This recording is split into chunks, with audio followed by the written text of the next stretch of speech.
Hello and welcome to Recharge Wrestling. We're here to plug you in to the world of professional wrestling. I'm Crust and I'm here with Keeney and Fisher. Hey guys.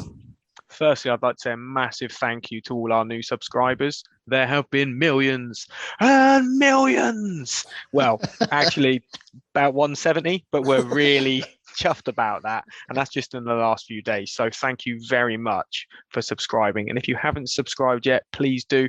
Really helps us. Give us a little like on some of our videos. We're really chuffed. We really can't wait to share more of our wrestling content with you. Currently, we've got lots going on. We've got our predictions for WrestleMania Backlash. We've got Keeney's fantastic GM mode from WWE 2K22, which is fantastic. So much going on. A massive back catalogue of our old podcasts if you really fancy listening to them all. But yeah, can't wait to get stuck into this week's wrestling. What we got going on is a review of WWE, starting with, actually, we're going to crack out some news from Fax Fisher. Can't forget that. He'd definitely correct me if I don't mention that. Then we're going to go into NXT and then finish off with AEW. So Fax Fisher, I think we should start with your news segment. Yeah, so there's two bits of news and they're in relation to each other really anyway. So there's some releases at the end of last week. So again, it always happens just after we record the pod, it seems. So it's all old news by the time we get around to it, but it's always worth talking about. So 10 NXT stars released and one who wanted to leave but hasn't yet been granted their release. So we'll talk about the ones that did get released first. And I know you, Krusty, you in particular have strong opinions on one particular person here. So I'll just read the list out of names so that we know who there was. Then so I can tear into it. Yeah, so there was Dakota Kai, Malcolm Bivens, Dexter Loomis, Persia Pirotta, Raylan Devine, Draco Anthony, Vish Kanya, Mila Milani, Blair Baldwin, and Harland. So yeah, Krusty, you can crack on with that if you want.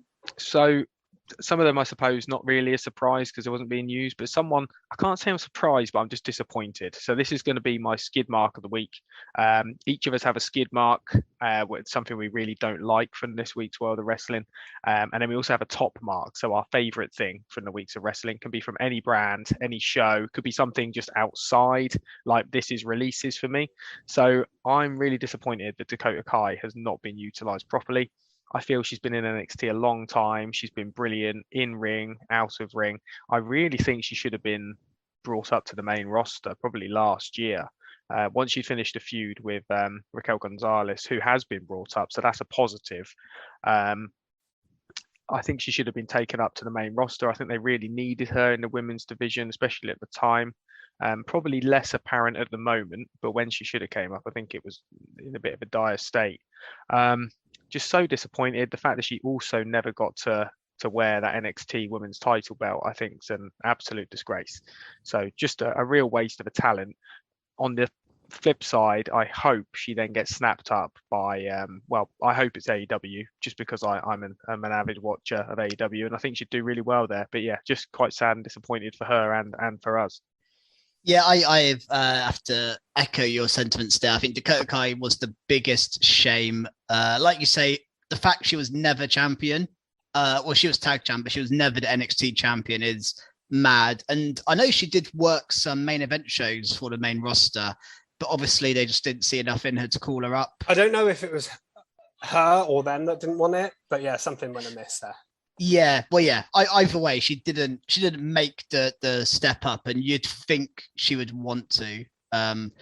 But who knows with that one? I mean, these releases actually came out whilst we were at WWE Live this time last week. So if we weren't live, we'd have been recording the pod whilst the releases were coming out. So they always come out at the worst times for us personally. The other ones I think that were surprising was Harland. I was a bit shocked because I thought they could have used him in this Joe Gacy storyline. And I think they did the first week, and then he wasn't. And I think we even mentioned on last week's pod, like, where's Harland? He hasn't appeared for a few weeks. And it's just a weird one for him because, you know, we thought maybe they would transition into Harland v Breaker.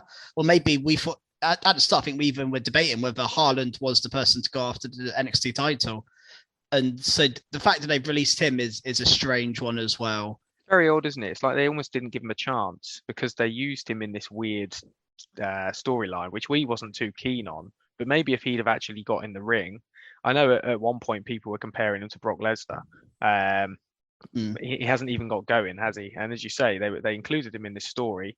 It's almost like it's ran out of steam, and they thought, well, we'll just complete the match, and then that's it. We'll just ignore it from there. Yeah. I mean, I echo everything he said really about Dakota Kai, Krusty. It's a real shame she never got a proper run she never had at all a run with the NXT Women's title, which I find baffling. But not only that, her 2 tag team title runs were very short. I think one of them was like 2 days and one of them was like a day. So it just goes to show that they I think we skid marked actually the second run, didn't we? Because it was completely pointless. Yeah, it was. Yeah, they took the belts off of them almost instantly. It was very odd. I think we all predicted them to lose at the pay-per-view. They won at the pay-per-view and then they lost them back on NXT. It was very weird. But yeah, I mean, I echo your thoughts. I hope she finds her feet somewhere. I think her going to AEW would be a no-brainer. She would add, their women's division could still do with more recognisable faces and names and top tier talent, and I think Dakota Kai would tick those boxes for them, to be honest. So I think they should get her. The other ones I was more surprised by, I know Keeney mentioned Haaland. I kind of saw that coming when he was taken off TV. If anyone was going to be released, I'm not that surprised. The ones I was a little bit surprised by were Malcolm Bivens. We later heard that he wasn't willing to sign a new deal, which may have been part of the reason, but a great talent, a really good manager, someone that I think, again, it wouldn't surprise me if AEW likes using managers and mouthpieces, so it wouldn't be surprise me at all if they get Malcolm Bivens. He's fantastic, so I'd love that to happen. He's and the other one for me is a slight surprise, is Persia Pirotta, purely because they did use her a lot. She was on TV every week. She's in a tag team with Indy Hartwell, who they kept hold of. She was with Duke Hudson, who they've kept hold of. And for me, when she got in the ring, she looked decent. She looked like a powerhouse. I thought she had potential. It's almost like they put those 4 together and they were thinking, right, we're going to keep 2 of these. Let's see who we want to keep. Yeah, bizarre. But that's the other one is Dexter Lumis. The other one is Dexter Lumis, really. Because we've had a lot of screen wedding with him. I mean, I think Dexter Lumis in the character they gave him was very limited. I don't really know. Dexter Lumis could never go on the main roster, could he? The way his current character, the way it was, it just wouldn't have worked on the main roster. So I guess there was always a limit with Dexter Lumis. In terms of Dexter Lumis as a character being released, isn't actually a surprise to me. But the fact he was in that storyline, Index were a kind of a big thing over the last few months in NXT. And then to do that, I mean, at least they did kind of, throw some attention on it on this week's NXT, which we'll get to later. So it wasn't completely ignored, but no, it wasn't. Yeah, just a surprise. I'm disappointed for the guy to lose his job, but in terms of watching him as a character, I'm not fussed about Dexter Lumis. For me, I completely agree with you, Fish. Doing it, I enjoyed him in the way. Had a very short-term life cycle, because they either had to repackage him soon as something else, or because really he was never going to go up to the main roster and do anything with that gimmick. And in NXT, it was getting stale as well. So, from an on-screen character point of view, I'm not that disappointed about. And really, Haaland, I won't miss that much because he kind of just stood in the background. But I'm still sad for them, obviously, to lose their jobs. But for me, the 3 that I will miss is, I definitely miss Dakota Kai and Malcolm Bivens. I think Persia Pirotta had real potential as well. So those 3 really surprised me. And especially also the lack of women's tag teams in NXT at the moment. And then you get rid of half of one of your tag teams as well. They do this constantly. And then wonder why there's no tag teams. So that is another baffling reason for me. And when I saw her name there, I was expecting Indy Hartwell's to come as well. I'm thankful it didn't, and Duke Hudson's potentially.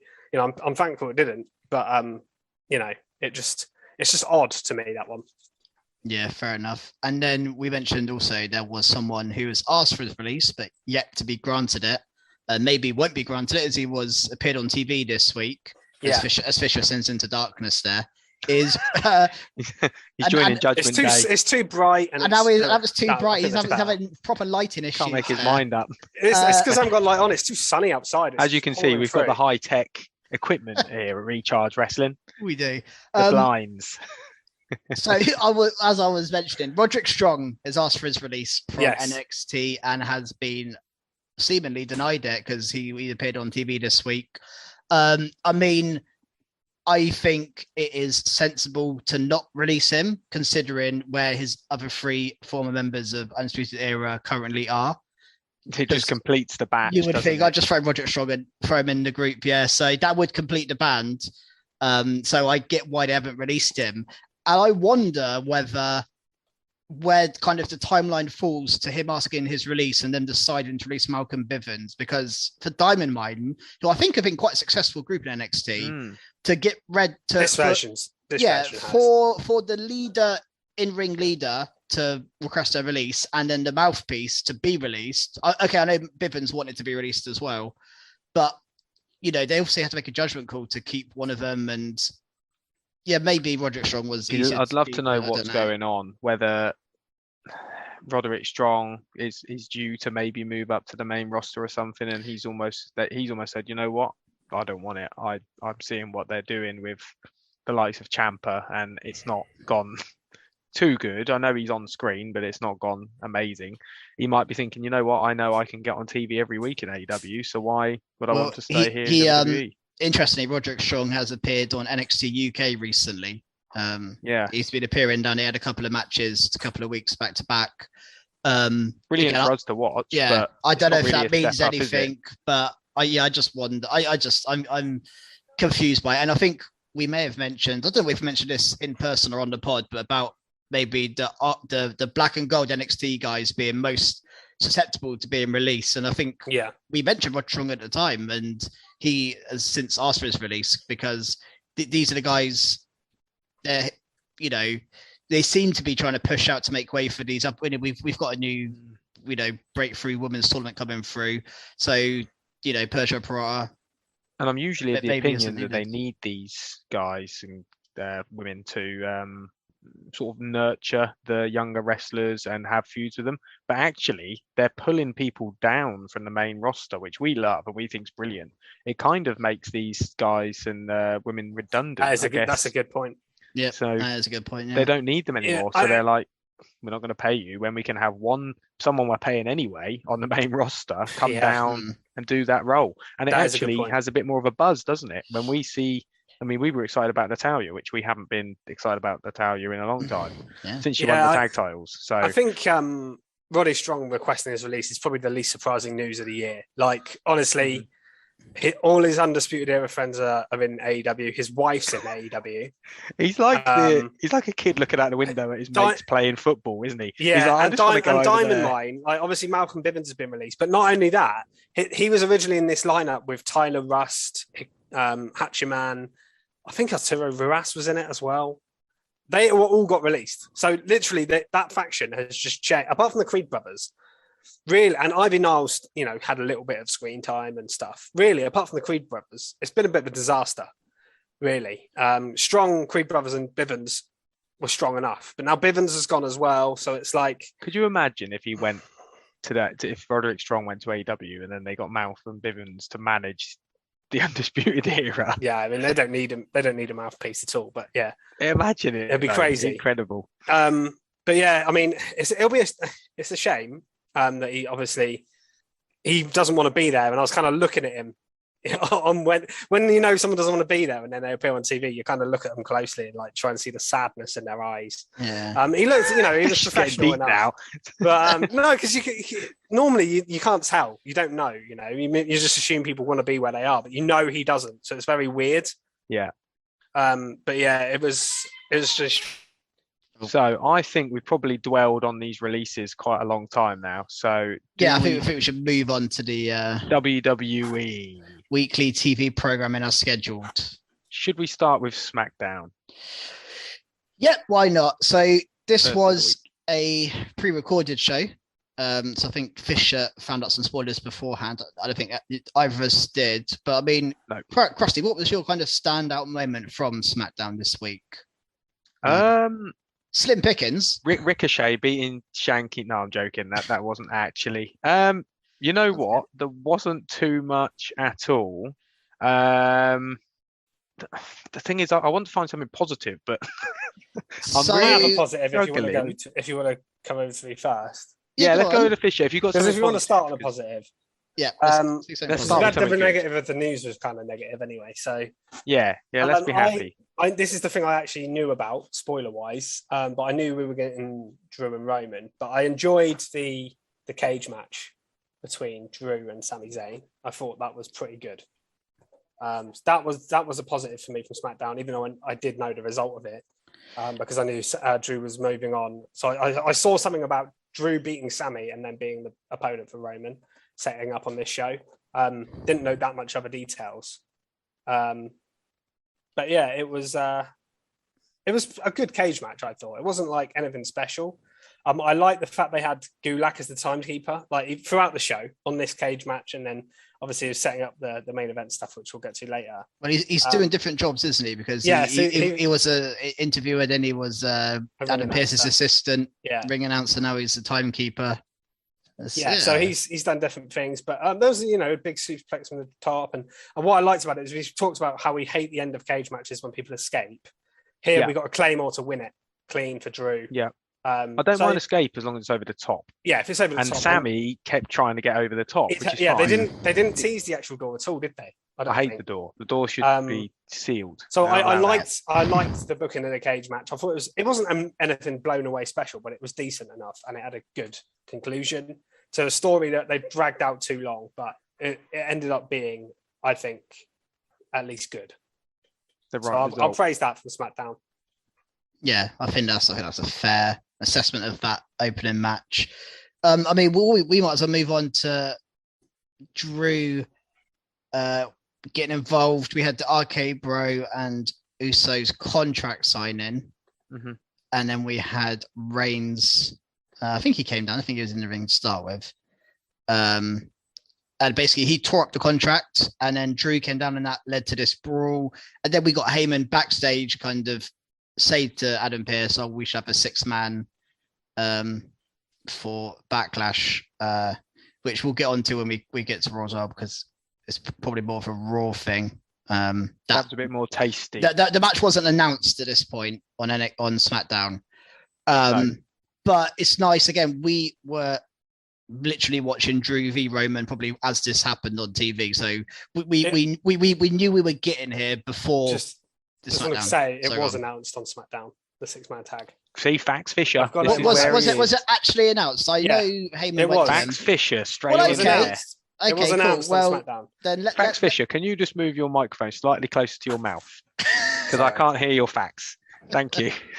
Perfect. All right. Well, let me then, if this is a SmackDown thing, let me get a bit skiddy then, because no.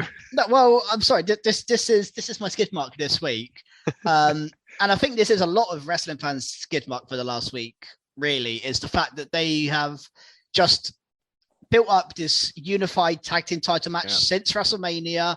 We were all looking forward to it. We all were thinking, what's this going to mean? We've got one tag team champion that makes complete sense, and then they've just decided to just pull the rug from underneath it. And I don't really see why. I mean, we mentioned a few weeks ago, we had Shinsuke kind of confront Roman. That went nowhere for some reason. Maybe they lost confidence in that and they needed Roman to do something, but it was too short notice to put Roman in a feud. If we get the unification match down the line, which they have been advertising for 3 or 4 weeks, then this is acceptable, I guess. But if we don't get a unification match, they're not thinking it through, are they? Feels a bit like they're changing their mind constantly about what they want to do.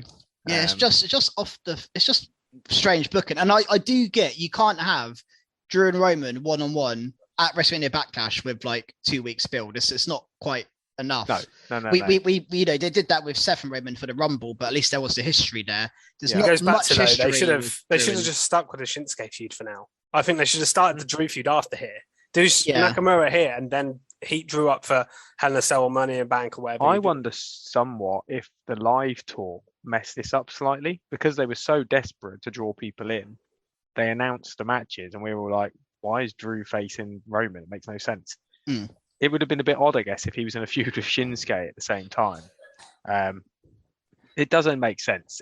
They've just sort of gone, we don't want to pull the trigger on this that early. Let's backtrack and just make it a massive match. I mean, it's going to be a good match, isn't it? It's the match is going to be amazing. Concept's good. It's just the match will be really good. And if they'd have done this originally, I don't think it would have been that big a deal. Yeah, that's the point. But it's just the fact they advertised it as title unification, and I've seen a lot of people say that this was the match they're most looking forward to at Backlash because it had big stakes. There's not that much on the card. There's only one title match on the card. Mm-hmm. This match would have been a title unification and something to look forward to, but now it's just a random 6-man tag, and Backlash now feels like the most filler show. That's the problem. There's only really one match on there with proper stakes on it. Sure. After Mania, though, it is kind of a filler show, isn't it? It always is, but it doesn't need to be. It doesn't need to be. It really doesn't. Well, also, it's just a shame because they rarely get us invested in the tag division, WWE in general, for a long time now, and this is maybe the biggest tag match they've had for the unification of the belts. The Bloodline, we've got RK Bro, like they're both heated up massively. It's two of the two top teams going head to head, unified it, and I think you can main event Backlashes with a tag team match. I think we're going to get this in Hell in a Cell, and I think that's why. I think they've realised that's going to be an absolute scorcher to put this. Maybe, but you'd think by Hell in a Cell, wouldn't we be ready for Drew and we have to have Roman defend those titles. We can't have Roman have both titles and not defend them. It's been too long already, in my opinion. One pay-per-view with 2 titles. It's a SummerSlam. It's a SummerSlam main event, isn't it? They should have held off. They can have more than one. Yeah, I just don't think you need to have involved Drew and Roman in this tag team feud yet. I think they've gone too early with the feud. I really do. Especially if we are getting the UK. We predicted that we'd get it at the UK show. I'm thinking now that it's impossible for them to drag it out for SummerSlam 4 months. Hell in a Cell first match. SummerSlam's where Drew beats Roman for a title, and then we're going to get Tyson Fury randomly challenge Drew for the title. I was going to say that's probably the way they're going the now. UK pay-per-view. Yeah, I think that's what's going to happen. Yeah, I think the tag unification match will be an absolute scorcher in Hell in a Cell. Uso versus RK Bro. Yeah, if they do that, then yeah. Be an RKO from the top of the cell. I don't know, through the cell. Yeah, no, it will be amazing. It will be amazing. But yeah, I think it's a fair skid mark because of the way they booked it. Yeah, I honestly, I must, obviously it was SmackDown. I must have, SmackDown must have finished, and I was just like, what?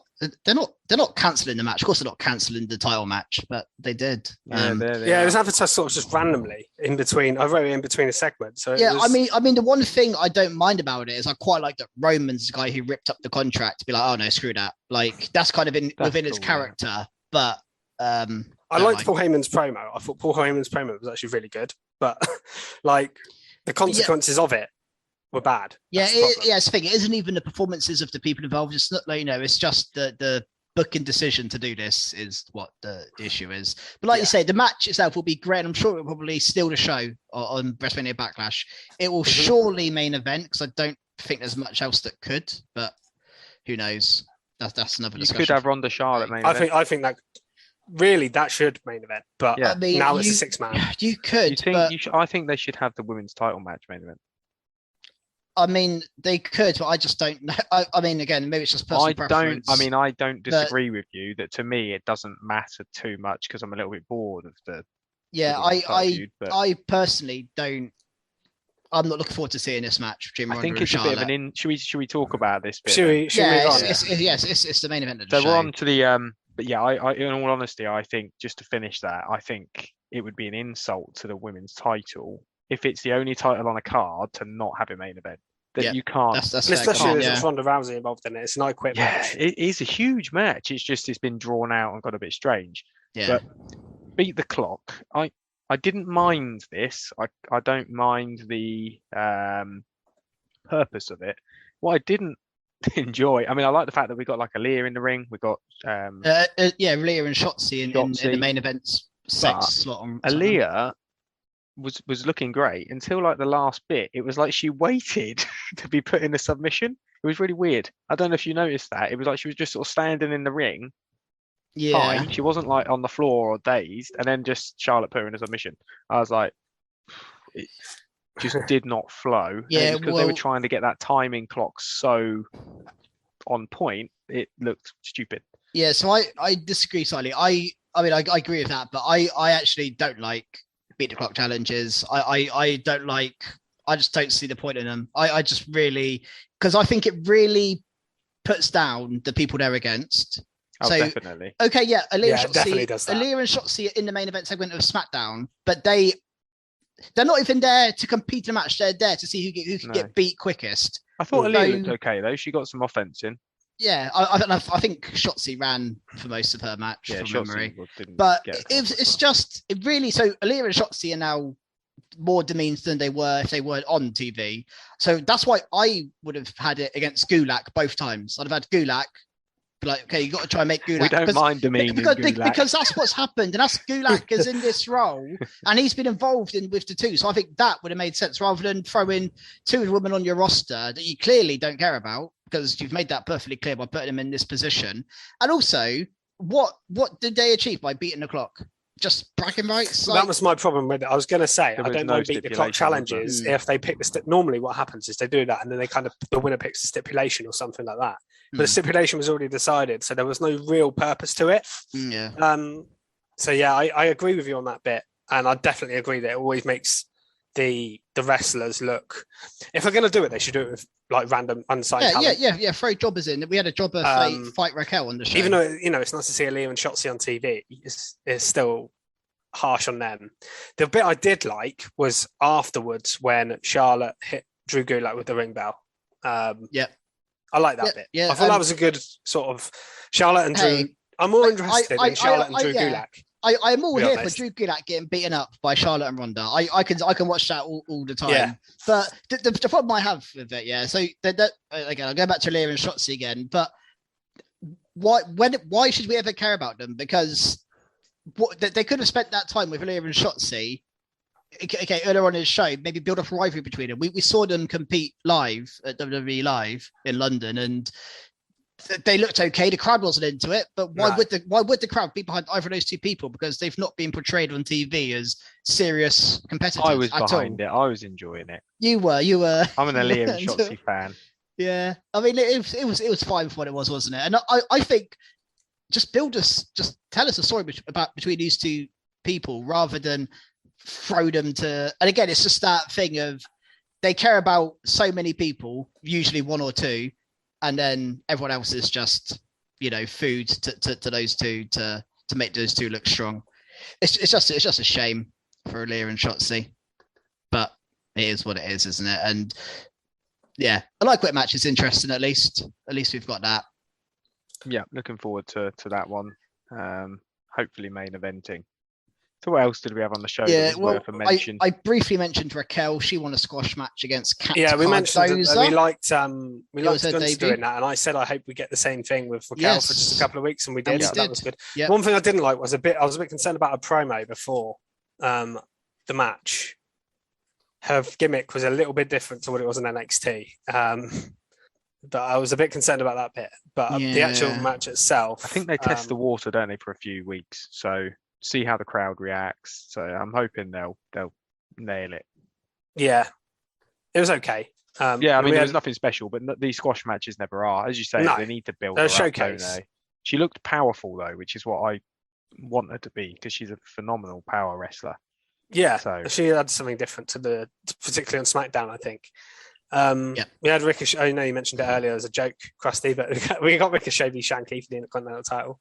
The only thing I always took from this is it looks like Shanky might split from Jinder. Yeah, that was what I noted as well. So after the match, Shanky walks off looking annoyed. I don't see the point in splitting them at all. Yeah, I think that will harm both of them. If same here. Jinder's not going to get anything out of it, and Shanky's certainly not going to get anything out of it, in my opinion. No. So, but I guess Ricochet's beating a big guy. I think it's a good win for Ricochet. Yeah, it was a roll-up win, but that's fine in this scenario. On a huge guy like Shanky, a huge guy when he's a tiny guy. This, and he's really athletic, isn't he, Ricochet? So I can buy. I don't like roll-ups, as we know here.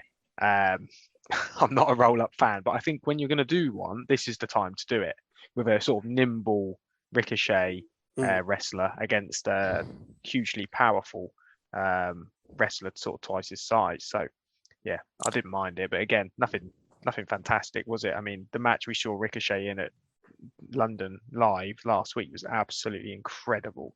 Yeah, so exactly. I can't wait to see more of that from Ricochet. Hopefully, he gets a proper decent opponent soon for that title. Yeah.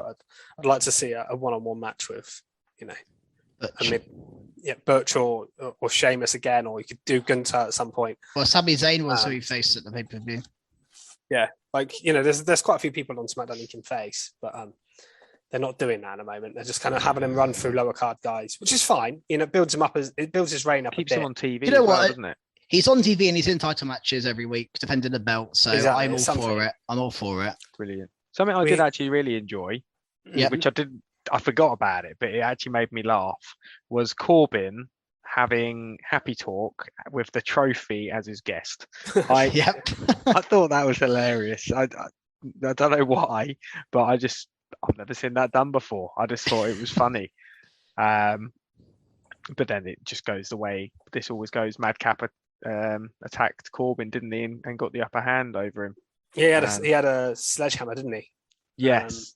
Triple H. Wasn't it? Although the way he lobbed it, I thought, wow, I'm glad he didn't hit him with that. And then that match was officially confirmed for Backlash. So yeah, I think it's the only match on Backlash. I mentioned it in my predictions video. It's the only match on Backlash that we haven't actually seen before. I don't know if it's one people actually care about, but at least it's a fresh match. Could be a good match if they actually go for it. I care about it, I think. I'm into Madcap. It's a difficult one because Madcap's been booked very strong. Do you slow him down? I know you guys have already done your prediction videos and I'm due, but do we slow him down and give Corbin I was really torn on this match. a win, really or do you? Yeah, it's not easy. It depends if they want to continue this feud. I don't know where they're going to go if we don't continue it. I think it's one of those. I think we'll see on Friday, and I think that will make predicting it. Maybe easier. I'll do my predictions Saturday. So I think that will make. I think I mentioned that in my predictions video. I think we'll see what on SmackDown. See gets the upper hand, and we might see something. Because at the moment, it's really hard one to call. The fact Madcap got the upper hand last week, I think Corbin's going to get the beat down this week, which would generally suggest Madcap wins. Madcap wins if we're going on true WWE style. Yeah. Anything else from SmackDown? Yeah. Sorry to end SmackDown on a skid mark, but here it comes. No. So it's just the feud. I mean, I've mentioned it before. The New Day feud with Sheamus, Ridge Holland, and Butch. It's been going on now for like 2 months. They had a match at Mania. Yeah, before Mania. It's going on about a month before that. They had like 4 or 5 matches on TV before that. So Butch had 2 roll-up defeats in the last couple of weeks. And then here we had, I think it was Woods beating Ridge by roll-up. Yeah, it was. Which, I mean, it feels like Woods' finisher is just a roll-up at the moment. And then, they kind of saved it a little bit by having Sheamus then go on the mic and say, I'll show you how it's done. And he had a little match with Kofi, which was decent enough. And a bro kick and a win. Just bro kick and won clean on Kofi, which, that's better than what they've been doing. But where is this feud going? What is the end goal here? Big E's gone, so the 6-man tag is off the table because of his injury. Like, they're just going back and forth as a team, like picking up one win, then another. There's roll-up. It's just roll-ups mainly. Like, what is the point of this? That's what I basically written down on my notes. Where is this feud going? Because I don't really, other than the Butch part of the story where he keeps running off, there's nothing else to it, really. And Butch wasn't even part of it, really, this week, was he? So no, he wasn't on SmackDown. No, exactly. So it's very strange. I don't really get where it's going, and it's gone on too long now. Yeah, no, I agree. It's been on a bit long now. Like I said, I don't really see. Put it this way, there's no matchup they can do which gets me excited for this feud. So yeah, they're at a funny point there. I think if you had a proper match between Butch and Kofi, I'd look forward to that. But it's not going to be a proper match, is it? Though. No, that's a shame. It won't be. It would just be a silly one. Should we move on to Raw? I think we should.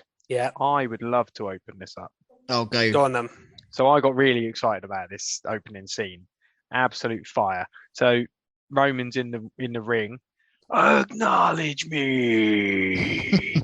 straight out of nowhere, double RKO, bang. That's I had to rewind it. It looked incredible. Riddle and Orton to both Usos behind him. I just thought that was just absolutely insane. I loved that straight away. I was so excited. I know we had a cage match open for SmackDown, but it didn't get me going like this did. Was not expecting this at all. I love the fact that the Bloodline have another team that can stand up to them and actually, rather than Brock just being like this one man dominating machine, which was cool, but it's like an actual team. Just thought this was great. And basically we also had Drew and Roman have like a proper face off here, didn't we? Like 1-to-1. RK Bro backed off, which I thought was a really cool scene. Yeah, I like that. Really liked this, and it looks like two real powerful guys squaring off. Really am excited for that feud to take place. Yeah, what did you guys think? Yeah, I agree. I mean, I kind of mentioned my thoughts on the 6-man tag in the SmackDown section, but just this segment was good, and it what I will say is I am very excited for the 6-man match, regardless of if they'd never promised us a tag team unification match, this match would be the hottest match, and maybe even it's the hottest match building up to Backlash, because anything Roman does, anything RK Bro do at the moment is like, if you're doing your list of your, what do they call, like the superstar rankings, Roman's number 1. I think RK Bro are number 2 in the whole company. I think they're that popular at the moment, RK Bro. So to have all of those guys in a match, and then Drew and Usos, this was a good segment, and like I say, a good way to open up Raw. I think. Yeah, I agree. I really enjoyed the segment. Just seeing Roman on Raw felt like a treat as well. Like, we just don't see that. We haven't really seen that very much. So for him to come out at the start of the show, felt like a big deal, because we don't see them every week. And then, like you say, Drew coming out at the end and actually getting a one-on-one confrontation was really, really cool. And the RKOs just looked awesome. So that was great. Yeah. So really enjoyable segment. It was. Trying to think what something that sort of changed. Next. I noticed. So we had Street Profits sort of backstage talking to Ezekiel. The fact that they're talking to Ezekiel and then obviously tagged together against KO and Alpha Academy says to me they're staying face. Yeah. We were heavily teased a heel turn, weren't we? Obviously it hasn't worked, so they've said, right, let's keep them face. I can't say I'm too opposed to it, because they're a great face team, aren't they? I would have quite liked to see something different from them. Yeah, I would. Although I think they might have said here that they are like more serious now, and I think there is a slightly different side to them. But I would have actually gone with the heel turn. And again, I think this comes back to that 6-man match. I think if they were going to have if their original plan was to have not unified their belts, they might have had Profits turn heel and go against RK Bro. But now RK Bro are doing something else, and the next best team is Alpha Academy. They need Profits face, so they've changed their mind. Right. I reckon it's exactly what's happened. They probably thought they built them up in going into Mania, like teasing the heel turn, because they were going to be the team facing RK Bro after Mania, and then they changed the plans to do this Tigers unification feud. So in the end, they just left it with Street Profits. I reckon you're right. I reckon it's exactly what happened. Yeah, but maybe they'll turn heel down the line. The seeds are there at least. Yeah, I think they could still turn at some point, but for now. So speaking of that, we got Ezekiel and obviously Street Profits versus Alpha Academy and Kevin Owens. So we got the segment itself. KO comes in and end up throwing a drink in Ezekiel's face, didn't he? One of the red cups. Yeah. But he's still annoyed about his about him lying about being Elias. Yeah. And the match itself was a lot of fun, I thought. It was a good 6-man tag team match. Dawkins and Gable had a really good wrestling segment where proper amateur wrestling style. Because I think that's both of their backgrounds. There was a cool triple drop kick on Otis that sent him out the ring. And then the heel was won by Kevin Owens tripping Ezekiel behind the ref's back. And then Gable got a roll-up win, I think it was. Gable rolled up Zeke. Ezekiel was taking a loss already. Well, I don't know what you guys make of that, but it was only a roll up and it was heel tactics as well. So I think it's fun. I don't think Ezekiel's someone. I don't think you need to be protecting Ezekiel at all. Personally. I think he's a joke role, isn't he? He's a comedy act. I'm fine with it. I just wondered because I think he is getting quite popular. Does it? I don't think it damages him really. He is, but again, I might mention this last week. I think he has got the perfect sparring partner in Kevin Owens. I think Kevin Owens can make most people popular. Yeah. Like one of the reasons Ezekiel hasn't said that much in his first few weeks, but it's Owens getting wound up by him claiming to be his brother, which is why people love Ezekiel. So I think it's more from Kevin Owens than what Ezekiel's done. Yeah, I think if you put Ezekiel in the exact same role, but have him against, I don't know, I was gonna say Sheamus. I'm just thinking of the generic heel. I just don't think it works as well. So I think Kevin Owens is a lot to thank for that. Definitely, personally. Yeah. We also had AJ Styles and Damian Priest in a match, and Priest would be barred from ringside if he lost for the match at Backlash, and he did indeed lose to AJ. So Priest is now barred from ringside. I mean, it was a roll-up win again. I know, roll-up city, isn't it? Yeah, a bit too many on this show. But really, the talking point for this match is the aftermatch bit where Edge came down, Balor came down, helped out AJ, and they two-sweeted. And that reminds me of the poll I did. I forgot to mention at the start of all. So I did a poll, as I've done a few times now, on Twitter, on our Recharge Wrestling account, asking what your favourite thing from Raw was. I left the three options as two segments we haven't spoken about yet, actually. Cody and Seth segment, the women's tag team main event, or this AJ and Finn bit, or you could vote other. But AJ and Finn took the win here with 40% of the vote. Seth and Cody got 31, women's tag 22, and other got 6.7. So yeah, people seem to like the too sweet. I enjoyed it. I always enjoy that, and it's going to be interesting to see where it goes. I think we're going to see the next part of the story at Backlash. Yeah, and I wonder whether is it too early to turn Finn heel? Do they? Because there is some legs and get some tag matches out of these four guys. Absolutely, yeah. No, I think it's too early. Balor and AJ v Priest and Edge is an absolute insane tag team match. Like let's see that before we turn Balor then heel. Him, yeah. And then that's what I would Balor do personally. Yeah. But it wouldn't surprise me if we see Balor help Edge win on Sunday. It wouldn't surprise me. No. Yeah. And I know some people have predicted that already. So it could do. With that, the fact that you guys have done your predictions, I can come out with mine now. But I think we're going to see Edge win here through some form of interference. And then I was sort of predicting in my head that AJ was going to then face Edge in a Hell in a Cell. But you could actually have Finn versus AJ Styles at Hell in a Cell, if there's a term, which is an incredible match.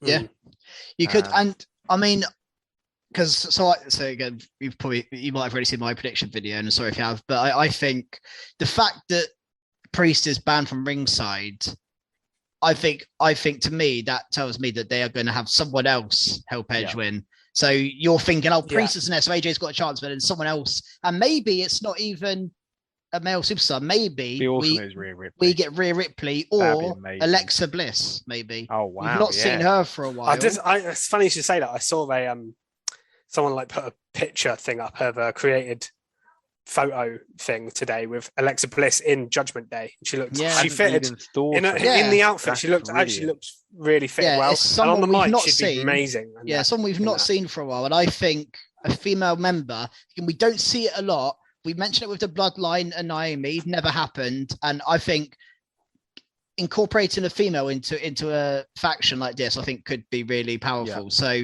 Rhea or Alexa, there are two options there they have on Raw. Either of them I would be happy with. I think I would actually pick Rhea if I was picking personally, because I think Rhea could do with that real dark. Yeah, we haven't seen that yet properly on the main. I think she's already turning, isn't she? With the makeup change, that's just what I'm thinking. Yeah, you're right. If I was predicting, I would predict Rhea Ripley. Yeah, she makes more sense. So I think we may see Rhea turn, and then Rhea turns up, distracts AJ, Edge wins, and then we can still get that tag team match down the line. Yeah. maybe we can have a mixed tag match with Liv Morgan on the other side, if you want. If you want. What about the Miz TV? Again, we had Miz TV with Mustafa Ali.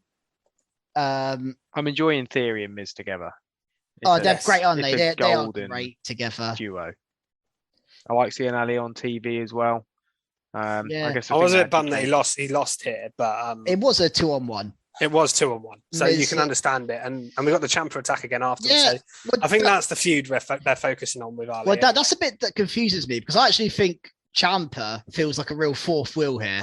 I think, again, for me, the feud I want to see is Ali v3. That's what I want to see. I want to see that match for the title. I'm not that fussed of Ciampa, what Ciampa's doing right now. I wonder if Ciampa's coming in because he wants the title shot, and then they maybe, but it just feels like it just feels like it's Ali against 3 people right now, and he has no real backups. It feels a bit. Yeah. I agree. It definitely feels like an afterthought. And to back up that view, I don't know if you know, but he actually wrestled as a face on Main Event on the same night. So he in front of the live crowd, he's wrestling as a face on Main Event, and then playing a heel on Raw. So it just shows they're muddled with what to do with Ciampa, I think. Yeah, and I think, again, Ciampa could be a member in Judgment Day, but it probably won't be if he's attacking Ali here. Maybe it will be, I don't know. But just feels, to me, it feels like they've really wedged Ciampa into this slot where I don't think you need Ciampa in this storyline, in my opinion. I think... No, but I am... Theory and Miz against Ali is enough. Am pleased. I mentioned it last week that they seem to be finding roles for everyone at the moment. Like, they're using a lot more people. And I think an Ali Ciampa match would be amazing if it's given time to be good. So I am invested in it in that sense. But I agree that the story really is between Theory. Ciampa's not given any explanation either. I don't think that helps. If Ciampa cut a promo and said... last time he cut a promo, it was a babyface. Yep. In the Ezekiel Ciampa, Kevin Owens thing. So I think we need an explanation of why he's attacking Ali. I think that would help investment in it, to be honest. Yeah, no, you're right, definitely. Other stuff from Raw, we had, again, I don't have much on this, so maybe you can take it away, Krusty or Fisher. We had Seth Rollins Appreciation Night, which was I love that he did that. Crashed by Cody. Because obviously we had Randy Orton Appreciation Night last week, so Seth was like, I deserve one. And sort of he's gold, isn't he? Laid into Randy Orton. So good, the whole point of the promo was great. Yeah, it was. But we had Cody come down again. This is another match that's coming up at Backlash, and I think I know we've seen it before, but it still feels fresh to me, Cody and Seth. Yeah, I've got no problem with them having. I've got no problem with this going 3 matches if they want to do that, which I think they will. I've got no problem with that at all. No, I agree. I don't think they've even got cut too far beneath the surface of where they can go with this feud yet. I feel like they've started to up the ante with Seth mentioning Dusty a bit here, getting a bit more personal. But I feel like it's not got that bad yet. I feel like this has got layers to go yet. We saw with Seth, I compare it to the Seth and Edge feud last year because it feels similar in terms of the pattern of how it's going. But we had Seth going to I was going to say, we're going to see Seth going round to see Brandy and drinking some orange juice or something. I don't think we're going to get, we're probably not going to get that, but I think go and steal the dog. There's loads more stuff I think we can go to with Seth and Cody yet that they haven't gone to, and I think that's what keeps it interesting. I like this promo here. They had a good. It's also brilliant to see a very popular heel. I love the fact that Seth still gets chants. His music just gets chanted to him. Seth's impossible not to like. I think I can't imagine no anyone disliking Seth Rollins. He's just too good. People do, but yeah. No, I know people do, but I just can't like somebody. It's mainly not WWE fans, though. I think WWE fans love him. Yeah, that doesn't count. You can't not watch him and dislike him. That's strange. So, got a question for you guys. Do you reckon we'll ever see Cedric Alexander not involved with the Hurt Business somewhere along the line? Because he was backstage with MVP, now he's fighting Lashley. I feel like I only ever see Cedric Alexander on TV when he's fighting Lashley or talking to MVP or involved with those two in some way, Cedric Alexander. It's funny because they broke up the Hurt Business, but it's like they can't let go of the Hurt Business at the same time. Do you remember that time where they brought them back for a little bit? Yeah, it's weird. Been an absolute. But what I did like is they at least had some build up to this match. So Cedric backstage with MVP, and he was like, "Oh yeah, the problem was Bobby and Shelton, wasn't it? You know, me and you were always good." I did like that. And like, I don't know where Shelton was, but yeah, doesn't really matter. I mean, yeah, Shelton is, you know, very low down the card. I suppose he's not in the 24/7 title picture, Shelton Benjamin. Maybe that's to come. Maybe that's his next spot on the card. But you need to shake that up. So I mean, we'll probably see Shelton v Bobby Lashley next week. It'll probably happen. The same thing happen again. It probably will. Or Shelton v Omos thing, and Shelton will take Lashley's side or something. We'll see something like that next week, I'm sure. But yeah, I just thought this was good, and again, a nice way. I always like to see Lashley destroy people. Just that spear nearly cut Cedric in half, and Cedric sells it brilliantly. Yeah, Cedric's such a good wrestler, isn't he? Again, Cedric is someone they should be using more on TV because he can sell like mad, oh, and he's bloody good. I'd love to see them put Cedric over on SmackDown and have him as a solo run, and you could do Cedric v Ricochet. For the Can you imagine how good that would be? Cedric v Ricochet would be mad. But I remember they had matches on like main event before when Ricochet was on Raw. Yeah. And apparently they were having like 5-star matches almost on main event. That doesn't surprise me at all. Yeah. And like and they keep going back and forth Cedric on Twitter, like we've got to do this again. Yeah. Cedric on 205 Live was when 205 Live was actually proper. And they actually he was. We had his match. He had matches with Ali, his matches with Buddy Murphy, I believe he had as well. But I think with Cedric, he can talk as well. It's not like he can't. He can. I actually thought he was good here in his back. I thought this was a good match for Cedric Alexander, and I think you make a good point because I just think you need to get him away from the Hurt Business. Just get him away from Lashley, away from MVP, move him to SmackDown, and let him go on his own because I think he can do it. I don't see why he can't do what Ricochet's doing on SmackDown. You're right. I think it's of a similar level to Ricochet, so I think he is. He's actually probably got more charisma than Ricochet as well, in on the mic and stuff. Yeah, no, he does. Yeah, Ricochet isn't much on the mic. No, but it was enjoyable. I was cool to see it a lot too, and it's good to see Bobby. Rare, just destroy. Yeah, it's nice to see Lashley. I just like to see Lashley destroy people as well. It really is. Big Lashley fan right now. Let's move on to something else. Yeah, shall I move on to the main event and my top mark of the night? You can if you want. Unless you want to save that to the end of Raw. It's up to you. Well, yeah, go on.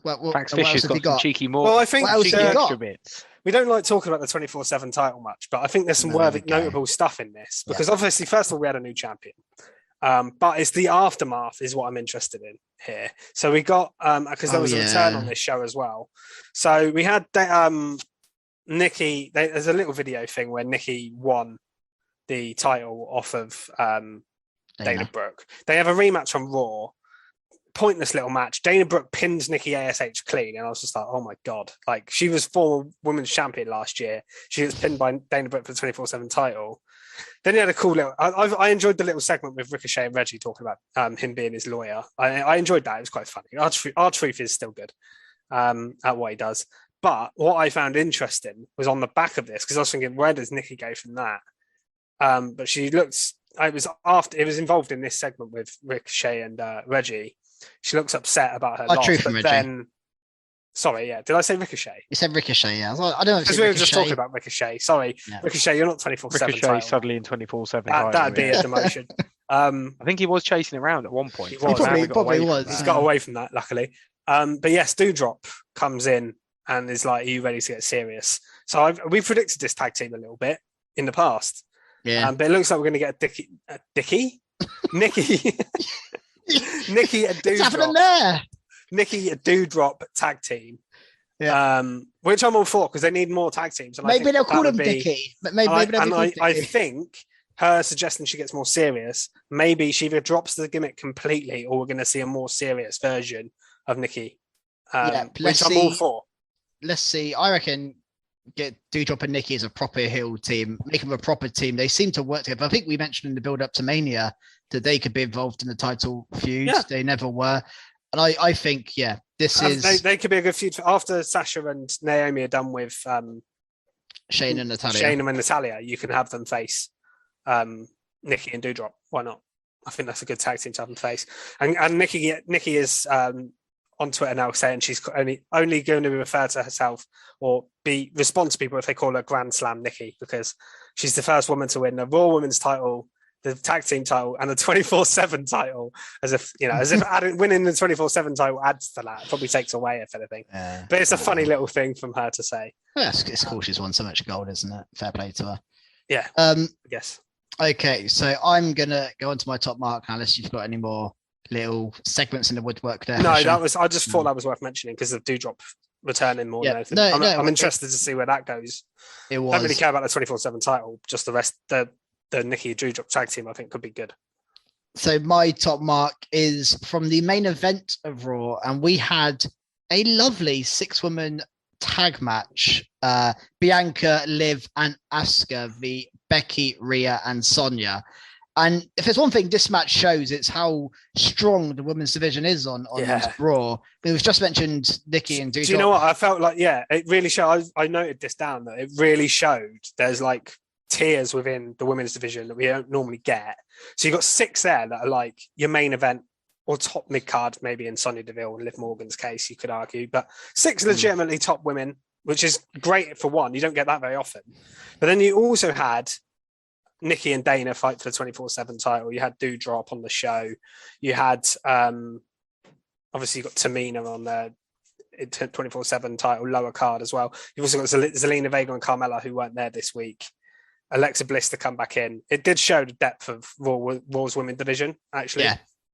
Yeah, definitely. And I mean, you mentioned Liv being up in mid-card maybe, but she's the one who got the pinfall win. I was shocked by that. I thought she was taking it. Which is great. I mean, it was an oblivion to Sonya. When she gets going, she's incredible in ring.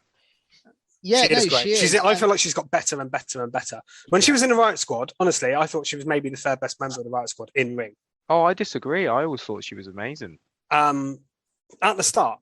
Have that. By the end of it, she might have been up, top or middle. But at the start of it, I didn't think she was that good. But by now, she is like really. I feel like she's improved so much. I loved the move where I don't know what Oscar calls it, but she like bummed Sonya off the rope. Where she, that was an amazing spot. A running bum. Oh yeah, and she does a running bum. Running bum, yeah. Running bum off the rope, and Liv caught her mid-air. That was great. With a code breaker. That was mad. That was a great spot. Everything about that was spot on from all 3 of them involved.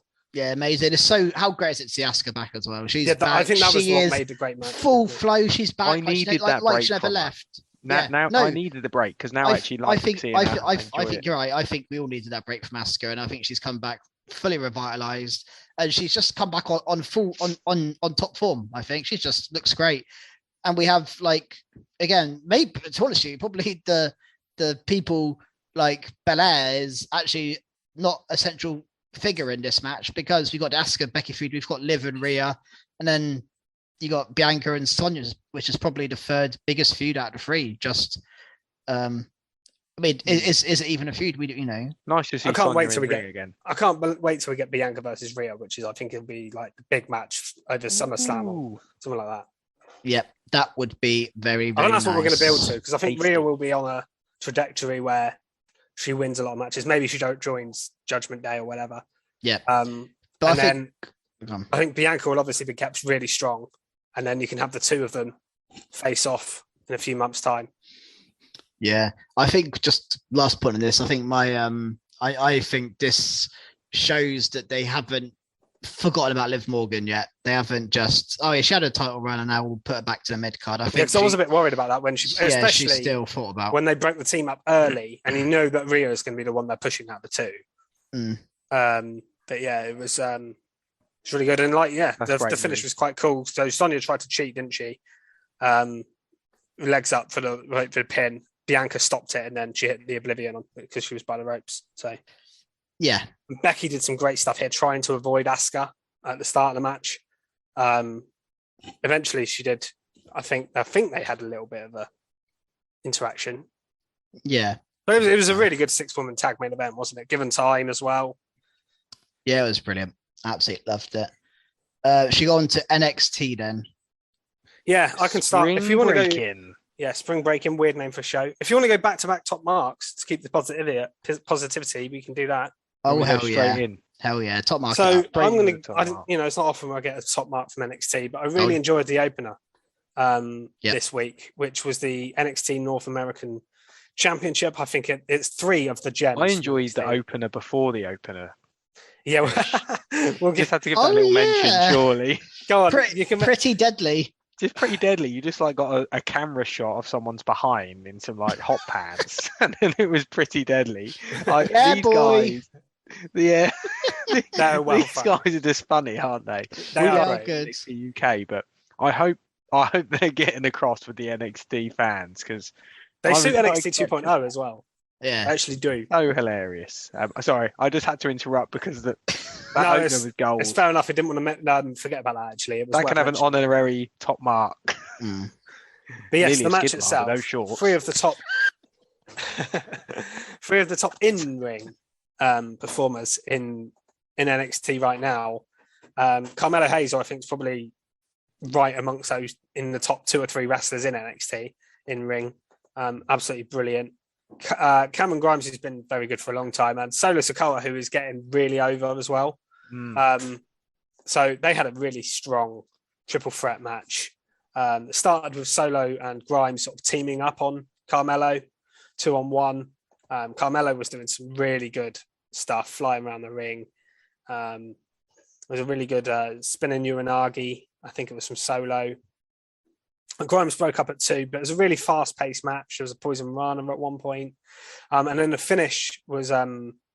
so Solo got Carmelo up, I think, and then he hit a cave-in from the top rope.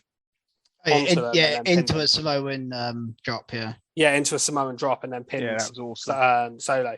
Really cool finish as well. Yeah, I just thought this match was a lot of fun. It was. I think the cave-ins maybe one of my favourite finishes. I love that move as well. It is cool. So good. And it can come like from out of nowhere, can't it? You just cave in someone. Yeah, I think it's the variety of ways he can hit it helps it as well. This Yeah. was a great finish. It was just sort of out of nowhere, wasn't it? It was like, where is Grimes? Oh wait, there he is. Like, I knew this match was going to be really good. Like the main event was the NXT title match, and we'll get to it later. Like that was okay, but I knew this match would be better. I can see these guys being the future. It would not surprise me if we see at least 2 out of 3, if not all 3, at pay-per-views in the next 3 years. It really Carmelo should be like Carmelo's got amazing. to be champion. And I think in my Solo opinion, in Carmelo's the best guy in NXT. I think he's better than Braun Breaker. I think Carmelo Hayes is. I agree. Is number 1. I think he's the star. And you said about the NXT title. I think, in my opinion, this match on star quality, on in-ring performance, on is just trumps the NXT title. Yeah, I totally agree. Yeah, it should have been the main event. Really. I honestly think it could have been the show. I think a show opener sometimes can be as important as a main event. That is true. It is, and we might as well go on to the NXT title. I suppose the NXT title should mentioned because it's the NXT title, but it probably should. And there was a storyline here, but we had Braun Breaker, who was wearing an interesting outfit, which I think is his dad's from back in the day. I think so. Again, went over my head, but I heard about it afterwards. But quite cool. And he got his win over Joe Gacy. But which is what we expected. But maybe what's interesting here is we got a funny hooded figure in the crowd at one point, and then at the end, the show closes with 2 hooded figures in red masks appearing on the apron, and then the camera coming off. So, what's happening here? I mean, are these just Joe Gacy's goons? I think they're going to be someone who they're going to align him with now, and the fact they've got rid of Haaland, I think they want to give him to I don't know what you'd call them, goons. The goons. They seem to NXT seems to like making little factions, don't they? Yeah, even Tony D's got his like backup guys now. Yeah. It'd be interesting to see who they bring in. They're probably people who haven't quite got over, and then they're going to put them in that role. I'm not against it could be. it. I think they're going to be new people we've not seen before. Josh Briggs and Brooks Jensen. I did think about that. Nah, it's going to be. I reckon there'll be new people. Who are the other 2? Idris Anofe and Manic Blades. What about? Well, they're not called it now, but Grizzled Young Veterans. Yeah, that would make me interested. That's actually not a terrible strategy because they did say we're not Grizzled Young Veterans, so didn't they? They said we're going to be different. And they haven't been around. They've not been on TV. That's not a bad shout. There we go. Right. Cheeky extra bread point if that's right. Do you know what? If you're right, that's amazing. And to be honest, that would make me interested because I've been down on this feud. I don't like all this. It would be funny though, all this dark stuff, and then suddenly it's just Liverpool's number one. Although I'm sure they would change it up their character, but it would be funny. Yeah. One thing I will say is, I'm critical of the Joe Gacy gimmick, but when he gets in ring, I actually think he's pretty good. Yeah, I like his in-ring style. He did a cool little thing on the outside where he sort of got launched by Breaker and towards the ring, but then he like swung off the bottom rope. Yes, and went into a lariat, which was really cool. One thing I have noticed, which I think Keeney may have mentioned this before, it's as if Joe Gacy wants to be the new Bray Wyatt. Yeah, I hated it. He even did that thing in the corner, didn't he? He was upside down, like basically, and then he went into to make it even worse. He then did the Uranagi, which is exactly what Bray Wyatt used to do. Yeah, I didn't like it. I was like, come on. So Joe Gacy, he's a cross. I saw this online, so I'm not going to take credit for this. He's like if Kevin Owens and Bray Wyatt had a child, it's Joe Gacy. That is what he is. Are you saying he's like Kevin Owens just because he's a bit larger? No, but I think his wrestling style's a bit Kevin Owensy a bit, and his character's a bit Bray Wyatt-y, and he's incorporating a bit of both. I think to me, he just reminds me of both of them. I don't know. Maybe. And a bit of Corey I get where you're Graves coming because from. he does this all the time. Oh yeah. more so his gimmick though, it's just too much too close to Bray for my liking, and I think that's why it's grating on me so much. The upside down thing legit pissed me off. I mean what is this? Let's hope then they're not trying to push Joe Gacy to be the next Bray Wyatt. Like, we released Bray Wyatt in the Fiend, we'll just imagine create if a new Bray one in was one NXT. of the people in the masks. Yeah, Bray and the Fiend. Bray and Braun. I think we'd have known if that was Braun Strowman. So for me, the best match on the card, I know Fisher said about the opener, and that was amazing, but I thought the Creed Brothers and the Viking Raiders had some tag team match here. Yeah, that was a banger as well. So good. And it's, again, we said it, we talk about it a lot. These guys coming down from the main roster to NXT. This is why, because we just reminded of how good the Viking Raiders can be, because we have not seen that for 2 to 3 years on the main roster, because they've just not done anything. And Creed Brothers went over as well, so it's perfect little come down. They've had a couple of matches, Viking Raiders. Now they've just put over the top tag team on NXT. It was spicy, wasn't it? It was great to see how much power these Creed Brothers have, because they were throwing the Viking Raiders round, and they are big boys. Yeah, they are big boys. Yeah, there was some real big hits early on. I mean, straight away you had the Viking experience. Yeah, the kick out like the first minute or so. I thought they'd won for a second. I'm going to squashing them in like seconds. It's like destroy them. Wow. I mean, they would have done that back when they were on NXT. Oh yeah. Well, I guess the only kind of slight sour note on this match as a match was Roderick Strong grabbed one of their legs towards the end, and that's what resulted in the finish. I did like, though, that afterwards the Creed Brothers were not happy at all with Roderick like that. And it adds to the story with Diamond Mine. Yeah, and we know Roderick Strong has asked for his release. Well, actually, so I wonder, could this be a way to get him out off TV? Creed Brothers get on him, beat him up, and then they say, "Okay, you can go now." That's a good idea, because he's quite an important character. To just get rid of him would be a bit odd. I mean, it was weird for Bivens to go, but I guess if he was that desperate, then. But I like that the Creed Brothers, because the Creed Brothers should be annoyed that Strong did that. I like that as a character trait for them, because they don't need to cheat to win. They're good enough to win on their own. So they should be, I really like that. And the match was a banger, like you say, four big guys just chucking each other about. It was a massive splash to the big guys as well. By Ivar, which was mad. We don't seem to do any of that on the main roster. Yeah, no. Well, again, their matches usually, 2 to 3 minutes long. They don't get time to show what they can do. No, they don't. So this reminded me, I said about it at the top of the show, we should mention later on. We also had a backstage segment with Indy Hartwell and Duke Hudson, where Indy's looking at her at her ring as if to say she misses Dexter, and then Duke walks in and they look at each other as if they're about to kiss, like, oh no, what we doing, and then they walk off. So it was a small segment, probably will go nowhere, but I just liked that they acknowledged. I thought it was a good set. I actually thought it was a really good little segment that they acknowledged it for a start with, but also that Duke just like was like, why not? Yeah. Yeah. And Indy was like, serious? Yeah, so they were able to acknowledge it without having to mention anything. And I just thought it's a nice little, again, it's like a 30-second, a minute long clip backstage, but I was happy it was there. Yeah, same.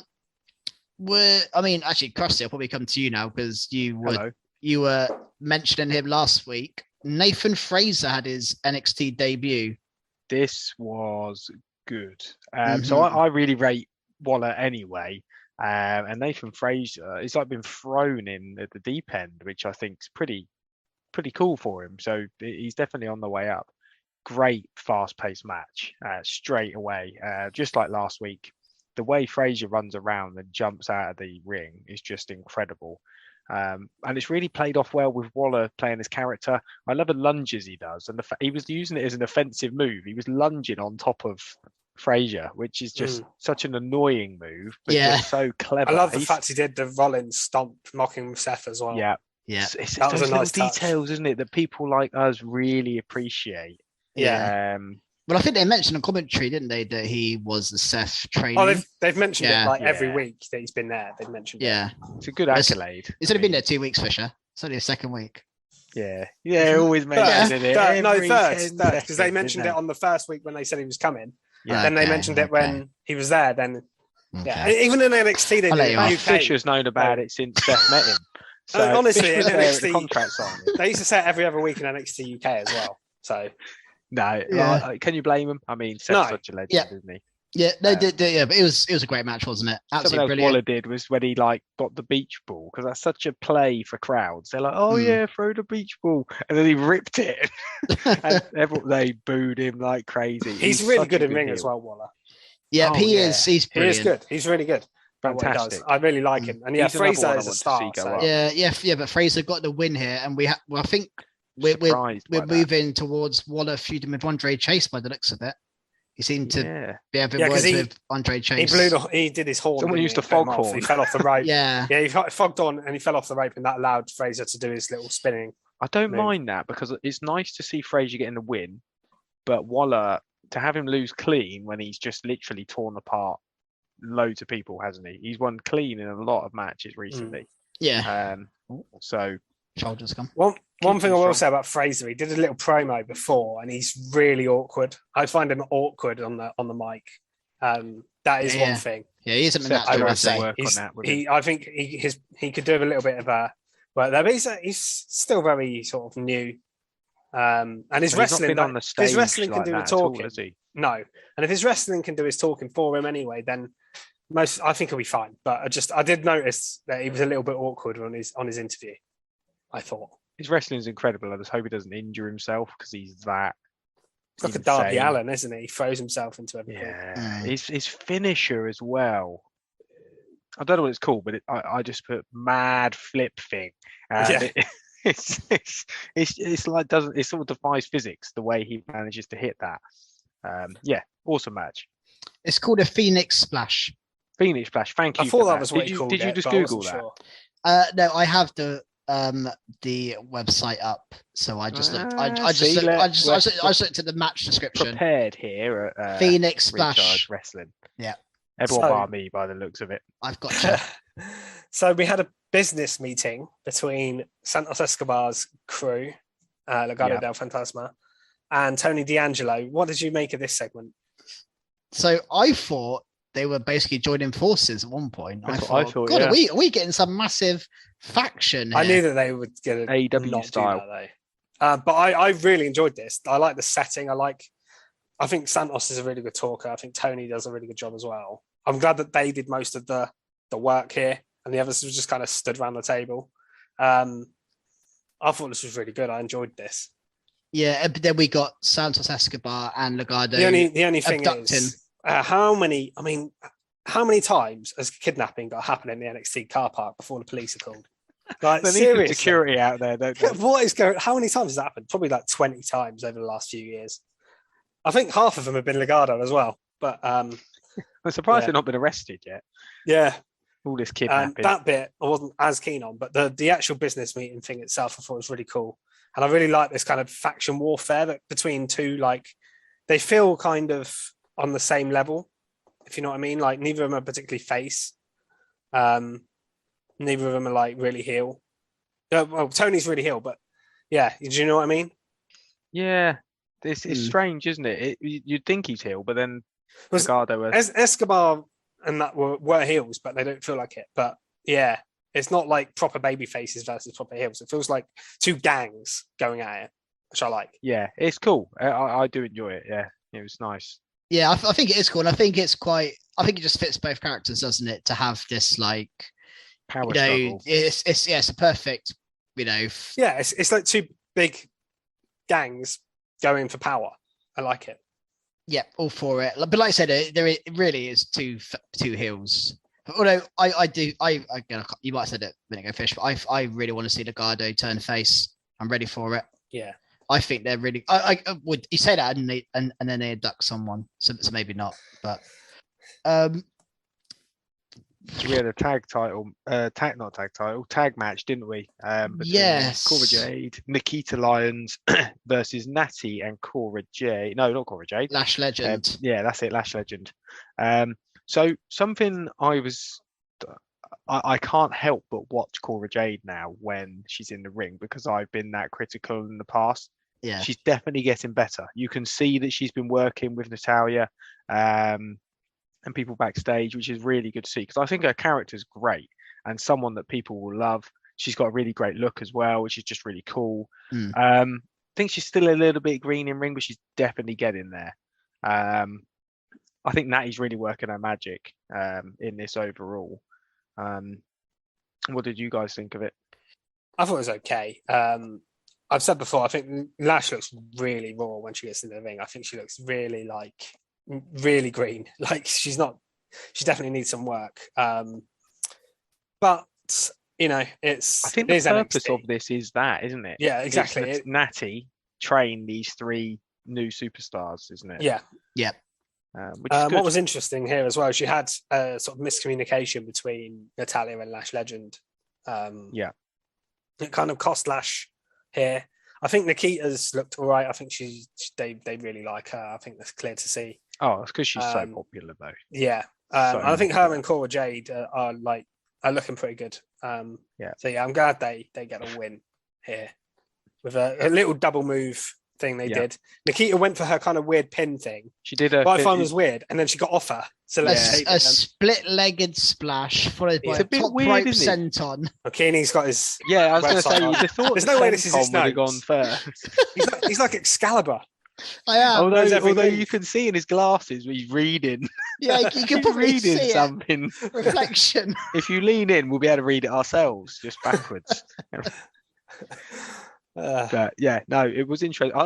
It's almost like they wanted Cora to get the pin, because otherwise you'd have done the senton first and then had Nikita pin with her finisher. But yeah, it was enjoyable enough.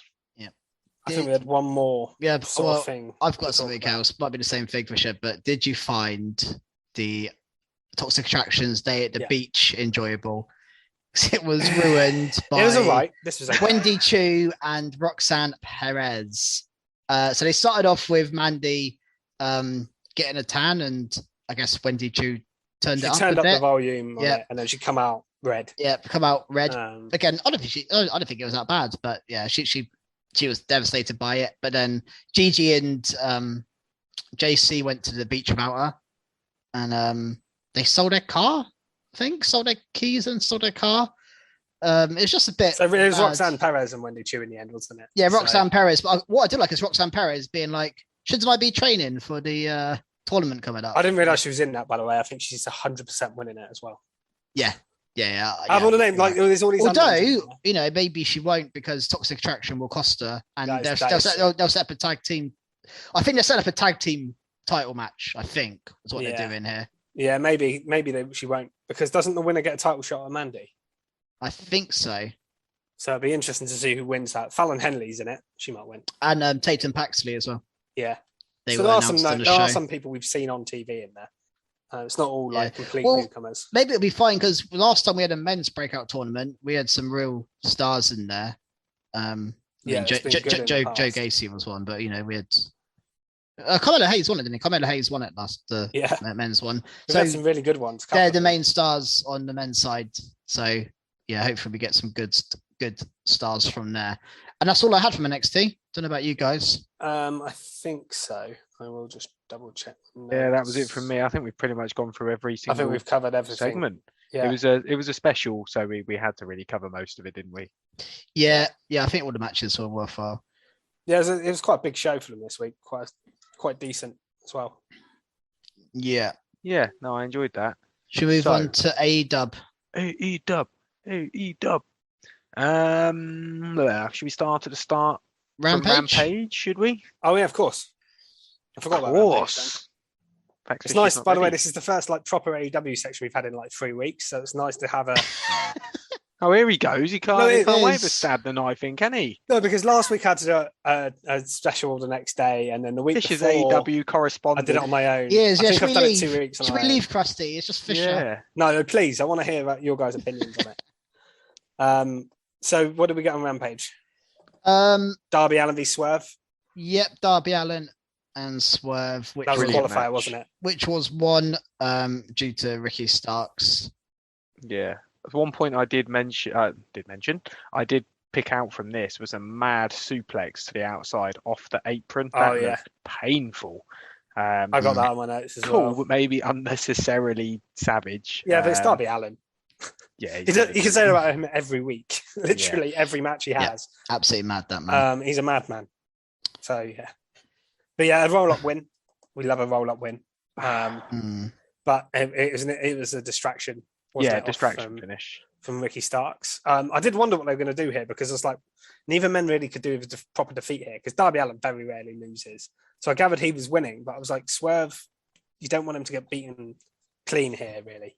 He's fairly new to the roster. Yeah, but I was I think there was a little moment after where Darby's I didn't know, and it was. That was. They did kind of clear it up a bit at the end. Yeah. We also got Hook and Danhausen. I love this bit. Was so good. They were chanting. The crowd were chanting Hookhausen. Oh, that's how into Hookhausen. Yeah. It's almost as good as Crusthausen. Really, I got excited for this bit. And Danhausen, I just can't get enough of him at the moment. I might change my mind. He might have an Orange Cassidy. He is funny. Yeah. But just the fact he was there and he was like, maybe it's sorry for my bad impression.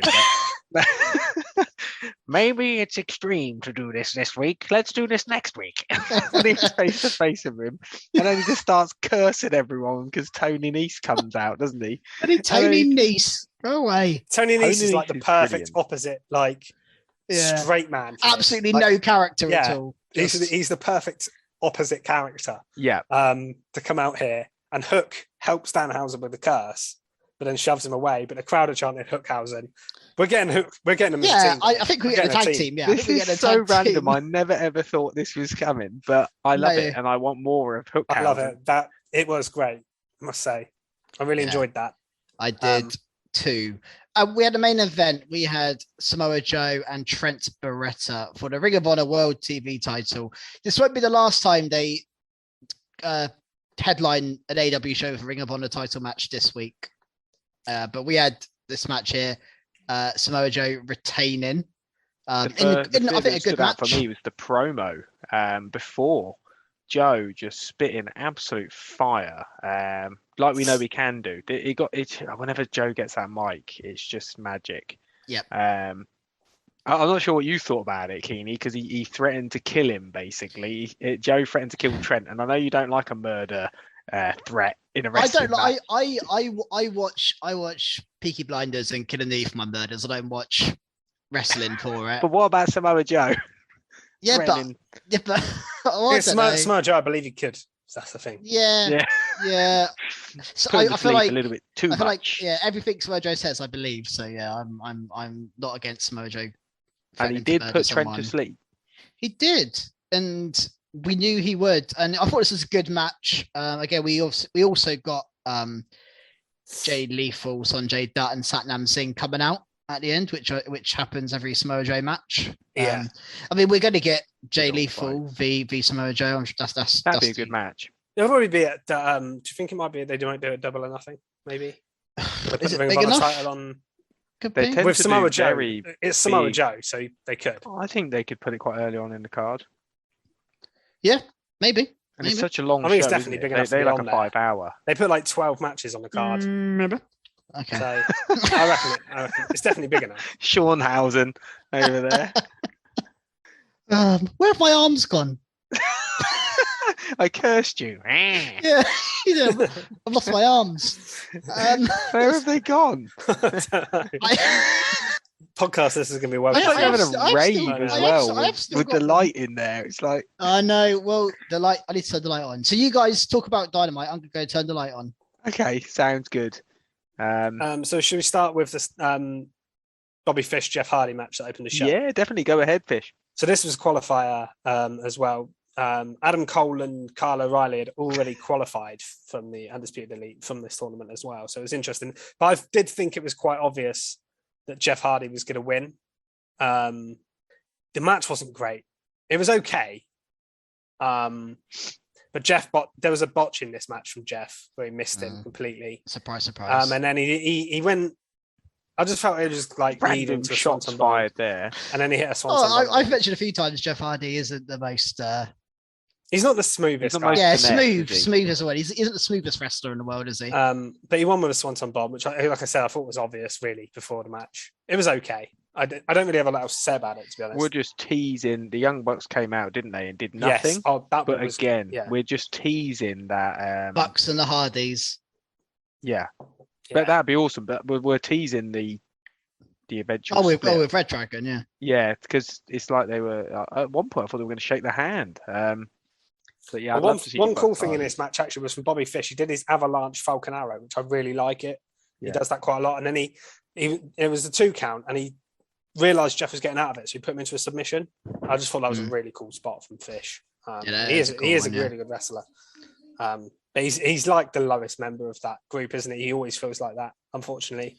He is just So nice he to see loses a him lot of the wrestling. matches. He Yeah. loses a lot of the matches because he's the guy in the Undisputed Era, or now the Undisputed Elite, that you can have take pins. I think you're forgetting that Bobby Fish had an absolute fire time when he first ended up in He did. AEW. But like as soon He as he's did. in that faction, you know he's going to be the guy that takes the pins for them, not Kyle and not Adam and not the Bucks.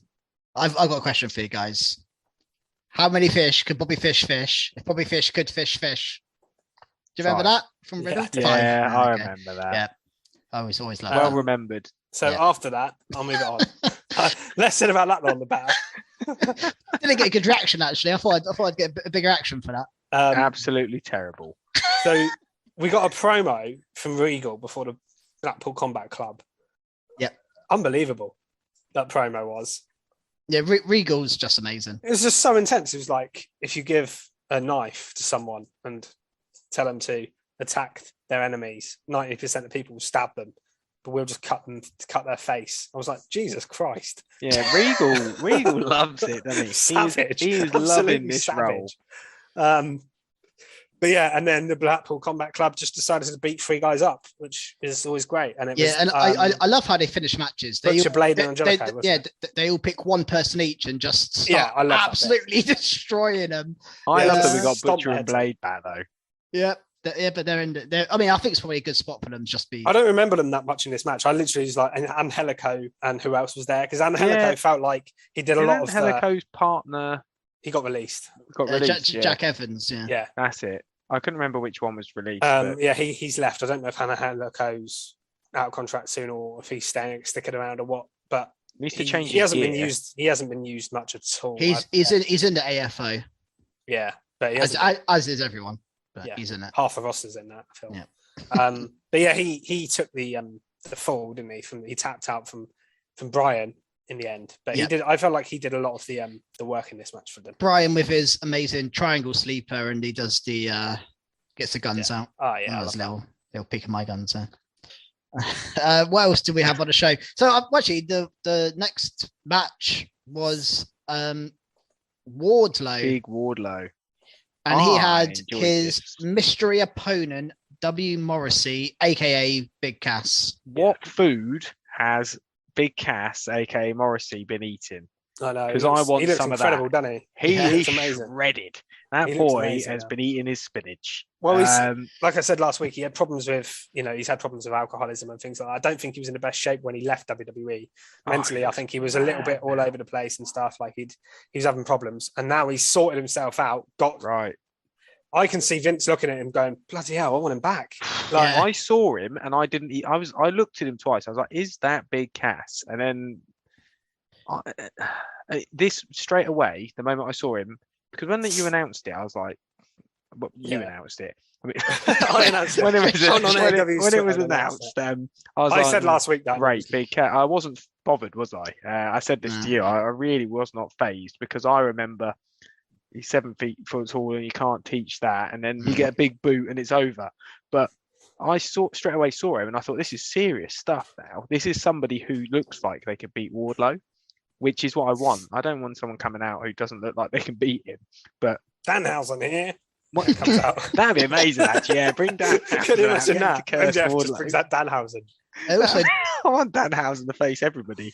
the last 2 weeks, though, Wardlow has had Lance Archer and He's going W. through some Morrissey, and he big is. lad. What was powerbombed interesting- them. And he won powerbomb here, though. Yeah, I was going to say there's a couple of interesting things about this match. Not the Only same. took one power bomb because he was a guy from He's Impact, too so big. he's just like, He can't do whatever. that more than once. Well, And I'll he get managed to the- he managed to do Lance Archer a couple of times. I'll get to Last He's week. not as big. Lance Archer's probably Yeah. about 6'4", 6'5". I'll get to the point of him being Not Impact 7 talent foot. later when we talk about the women's match.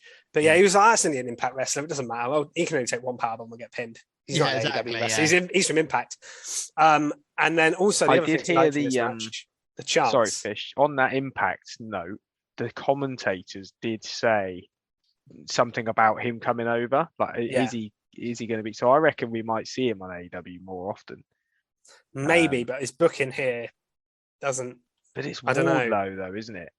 Yeah, just the fact he lost in one powerbomb. And I think it took like Butcher. I just think that's because physically to powerbomb him more than once would take a lot. It might of have been power. because of that. It might have been because of that.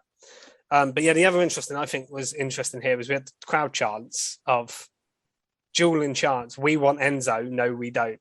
We want Enzo. No, we don't. So interesting from AEW fans. Some of them seem to want Enzo, and predictably, there's a lot of people that don't because of his sort of controversial past. But yeah, if Cass came in, I think it would be wise to bring Enzo with him because I think he makes him a better act. I want do Enzo miss the just for the promos. promo. Can you imagine Enzo and Cass going in a battle against the Acclaimed? Yeah. Oh, That'd be man. mad, wouldn't it? Just allowing him the microphone.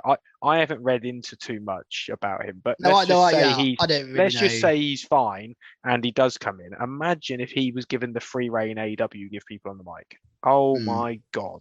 I mean, you just look at MJF and you see. The only problem is the show might end up getting taken off the air. Well, we've got the Acclaimed. Well, yeah, I mean, the Acclaimed run so, close to the line. and they're quite a lot. back. They just have to be vetted, don't they? I mean, even MJF comes close to the line a lot. MJF goes over that line, doesn't he? Yeah, he does. Yeah. Funny you mentioned the Acclaimed, because what on earth was that about?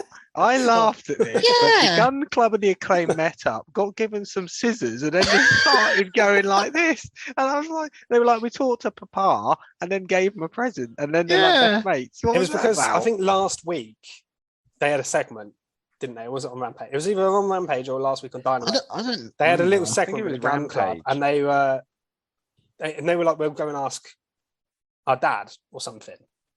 Billy wasn't there, and then they come back with Billy this week, and then did his scissors. And now they're best mates or something. Yeah. Are they a new faction? Probably, yeah. They love it at Probably. AW. Love Just it. throw them together. Why not? I mean, why not? I just didn't get the scissors. Yeah. It was fun. But It's was because funny. they do the Acclaimed. That's their thing. Ah, The I fingers see. scissoring. I think that was the link, but yeah, it was a bit Yeah. just odd. I think. It was So, funny. At the end of we forgot to say at the end of the Wardlow match, MJF. Oh, yeah. So he beats Sorry, up so got many distracted by security. scissors. He beats up so many security guards, and then That was MJ. He's awesome. basically like, I'm not going to stop until I get my hands on MJF. MJF agrees to give him a match, but they're having a contract sign in with some conditions next Yeah. week in Long Island. This will be So- interesting because Yeah. last time he was there, Yeah, he got MJF cheered. was getting cheered, wasn't he? Yeah. So this is going to be a strange one. I think he'll make Wardlow tie one hand behind his back or something, and there'll be stuff like that. It'll really put it in his favor. Of course. Obviously he will. But I wonder whether, like, if MJF wins, then Wardlow is released. Just can't fight for AEW ever again. And if Wardlow wins, then he's free or something. That's what it'll be. But it's a good match for Double or Nothing, isn't it? Yeah, absolutely. Yeah. This has been building for so long, hasn't it? Yeah. 2 years or something like that. So they're so good at this. One thing I was interested in is the next one. I want to get your thoughts on this one. Was the Hangman Page promo. Was very weird, I thought. Is he going heel? Yeah, it's a bit heelish, wasn't it? I think he's ready for it because he's not getting the reception he was getting.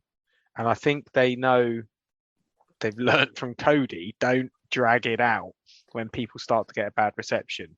And against CM It just feels random, though. It does, but we've already had this from Page where he's sort of just against another face. But I think this sounded very, very heel. It did. I don't know if he's going there's full a difference heel, between confidence, isn't there? But yeah, it was like no handshake. I was like, okay, that's really heel. Yeah, go to destroy CM Punk. Yeah, and take your shirts for a refund to the merch stand, or if you don't burn them before, which I found hilarious. But that's heel. That's not. He also said that he wasn't going to have a Bret Hart masturbatoria match or something, tribute match. Yeah, like, this is heel. He's gone, isn't he? He's gone. That was hilarious line that I wasn't expecting from him. But yeah, it was very heelish. It just feels a bit. It felt a bit out. I just wasn't expecting it. It was a bit random. I for one am pleased because I was getting a little bit bored of Hangman Page. I loved him in the build up to getting the title, but since he's had it, it's a bit like, it's one of those chases where the chase is better than the race. Yeah, I think his title run has been poor. I think Punk needs to take it to win first. Really? Yeah. You think? I think Punk should win it. Yeah. But would you turn him heel and then have him lose? I actually wouldn't turn him heel. I think you could just do. Full heel. I think you just do a face-to-face on yourself, Punk win. I mean, it depends what you have. I think you lined just up have for Hangman face, after. but like animosity between the two, so that it's like there's a bit of heat kind of what they did with Kingston and Punk, wasn't it? Yes. Neither of them were heel. No. Yeah, and they just got really. Yeah, this but again, just did sound so Kingston heel, is probably better at building a match than Pages on the mic, so there's that as well. Yeah. Can I say something that's weird on this show? We'll get to it. Yeah, it wasn't actually a match, was it? It was a call out, but we had the Varsity Blondes calling out the House of Black. I didn't think this was weird. Did you think it was weird? I thought it was a bit weird. I tell you what, there was a bit part way through this segment. I thought this was going to be my top mark. Really? I thought Julia Hart was about to turn. Julia Hart had started smashing him with a chair, I think she's going to. Julia Hart didn't turn. Annoyed me. And Brian Pillman was like, "Oh, we're being torn apart," and I was like, "Are you? Are Varsity Blondes being torn apart?" I have been oblivious to this. It's happening a lot on Dark and Dark Elevation. Yeah. I think that's the problem. I knew Julia Hart is wearing an eye patch and she's been sitting in the ring not watching the matches. I like Julia Hart's part in this, but I just don't really get. I think Julia Hart, the thing is that her eye is she wears the patch because that's what sort of lets her be evil, I guess, maybe, because that's where the corruption's coming from. Yeah. Well, I was really enjoyed it until the end, and I was disappointed because I've seen a lot of criticism on this line, and this has been going on it was like 4 months ago that happened. Wow. Yeah, and also Death Triangle all returned last week, and then it came out here as well. That's the feud we're getting, and Varsity Blondes being here to me it just felt odd. I was like, what's happening? I think I didn't really get it for a while. Julia thing on TV to. Yeah, I'm all for. Again, I mentioned this earlier with WWE. I'm all for. I'll be well happy if Julia Hart joined House of Black. I'll be well up for that. I think they've got to do that eventually. Yeah, got to. But let's say she didn't turn here, and I just don't really get I just didn't really get what, it was a bit pointless they were doing. End. Yeah. Again, I haven't watched Dark or Dark Elevation for a long time now, and as someone who only watches Rampage and Dynamite, I didn't know what was going on. I didn't really understand Varsity Blonde's bit here. I was a bit confused. Maybe I missed something. The promo was a bit rambly from Brian Pillman. It wasn't the greatest promo, but I really liked Julia Hart. I really liked the beatdown, first of all, that House of Black did. I thought was awesome. Then I really liked Malachi. Keep calling him Alistair Black. Malachi Black, like going into the corner, and Julia Hart's acting was actually quite good, I thought. Her like cowering in the corner, like terrified. But then also, you know, I thought she was going to hit him with a chair, and I was like, come on, this is great. And then she didn't, and I was just like, yeah, I'd love it. We're dragging this out further then. Yeah, they probably shouldn't have dragged it out further. It's been going on for too long with nothing really happening, like you say, Kitty. Like it's not really been explained on TV much, and even when we have had bits, it's felt so long ago. Like honestly, I think people just want it to happen now. It's one of those, like, sometimes you can drag a story out. Like Wardlow and MJF is an example of, you can wait for the turn for a long, long time. If you keep it on TV, you keep characters interesting, and there's stuff there. But this isn't like that. It's too. And also that as MJF, and again, I mentioned it with Kevin Owens earlier. There's certain people, if they're in a feud, it is probably going to work because they're so reliable. Whereas this Julia Hart thing, I just don't think the characters are strong enough to drag us out for 4 months. I just don't think it's. But so be it. I mean, something else. Again, I don't know if it's a bad thing. I'm actually quite up for the feud, but we got Thunder Rosa calling out her number one contender, Serena Deeb. Yeah. Which I'm for this match, but I didn't really get the back and forth to me. Thunder Rosa as your face champion, Serena Deeb was saying stuff, and she was like, "Oh yeah, I agree. Oh yeah, I agree." I was like, "Oh, like I just you don't see that much from a face champion against a heel challenger, where the heel challenger's saying stuff to them and like going at them, and they're like, "Oh yeah, I agree with you. I agree. Oh, yeah, fair enough." It started off like that, but I just thought Thunder Rosa didn't look strong here as a face champion, and I worry just from this is and her first.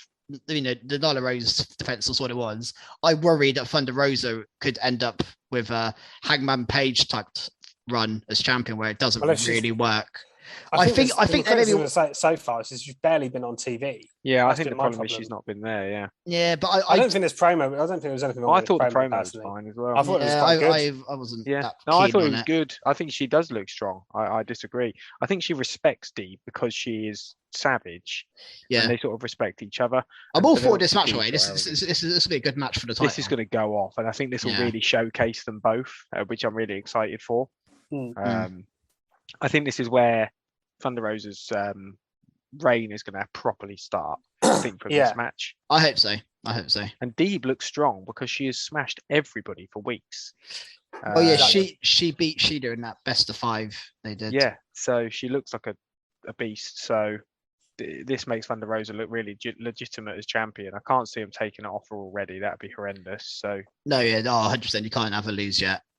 No. We had Santana v Jericho, didn't we? On this as well. Oh yeah, glaze over that. Yeah, I was kind of looking forward to this. There's a lot going on, Santana. Started off hot. He dived onto the ramp. He got loads of near falls in this match. Santana, frog splash near the start. Hit a stunner or something at one point as well. He got like 2 or 3 near falls. Well, I thought, he's going. You know, they're going close. Obviously, Jericho was always going to win. I think. Ended up being low blow behind the ref's back and then hitting the Judas effect. So not clean as it's been in this feud. My only criticism of this is a little bit, it's the same thing every time. The 5 guys on 2 or 5 on 3, and no one seems to come out and help the faces. I think it's getting to a point where someone needs to stop the Jericho Appreciation Society and actually come out. Yeah, maybe you're right.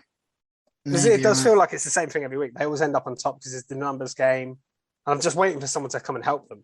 But it hasn't happened. It's obviously Kingston wasn't there. And now Kashiko's called the Wizard, apparently. Yeah, it's apparently something that was to do with something that happened on Rampage. I don't even know what that was about. Or is it not to do with him throwing a fireball in his face? That might have been. I'm not sure.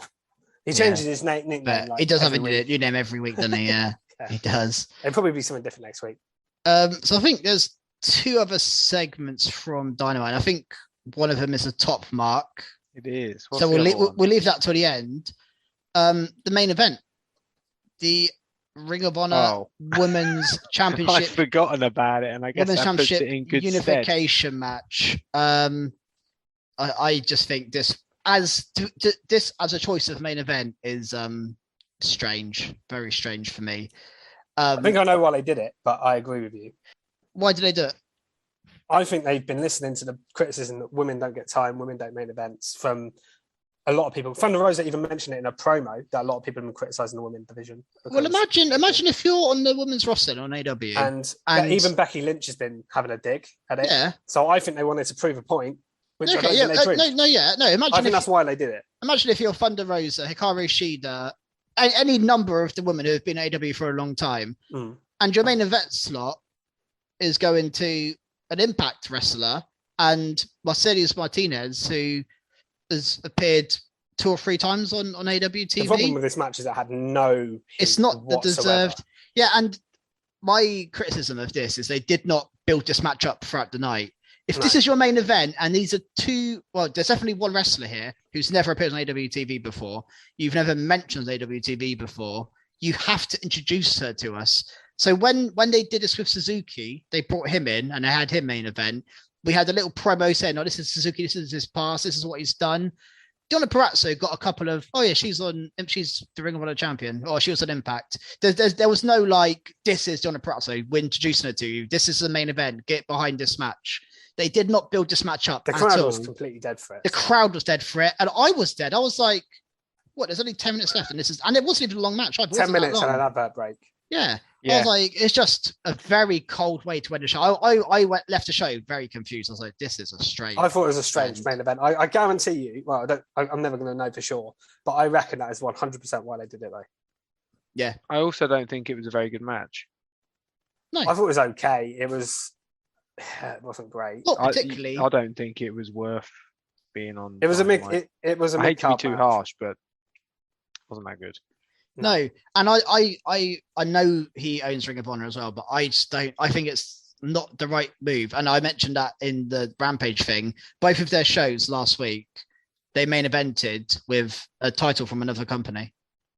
Yeah, and the thing that I had the problem with here more than anything else as well is I knew who was going to win this match because Deonna Purrazzo is an Impact talent. She's not signed to AEW. She's signed to another company. You can't sign for Impact and AEW. That can't happen. And Impact's relationship with AEW is finished now. I know they had 2 of their talents on this show, but they're not appearing. It's not like when Gallows and Anderson were on there every week. And I think what showed a lot, and I mentioned it earlier with Morrissey or Big Cass, he got pinned quite quickly with one powerbomb, and Deonna Purrazzo tapped out here. And she's been booked incredibly, by the way, in Impact, in the Ring of Honor previously. Yeah. I know she lost the title to Mickie James, but up until that point, she was dominant in Impact, completely can't help dominant. Himself, can he? No, this is Mickie James. Can't help himself. No, Mickie James is biggest fan. She did though. She was booked so strong, and here they made her look really weak. And I think they just went Impact, not on my watch. We've got Ring of Honor now and AEW talent. It's kind of how Vince treated the NXT guys, wasn't it, for a bit? It just felt inevitable that she was going to lose quickly, and that's what happened. And I just felt, what's the point in bringing? I guess they had to do this match because she was the Ring of Honor champion. She won it off Roxanne Perez, I believe. They could have done this just not the main event of a Dynamite. Could have done this on a Rampage, on a Ring of Honor pay-per-view show at some point. Even on Dynamite, but with 1 week or 2 weeks. Yeah, or a Dynamite. Do something. It's just poor. And I think this. Before we get on to your top mark, and I do want to end on a positive, but I do just want to one last little comment here is I think AW are now doing too much. I think they have spread their net so wide now that there's not a lot that is sticking for me. They are not focusing on Hangman Page as champion. They're not focusing on Thunder Rosa as champion.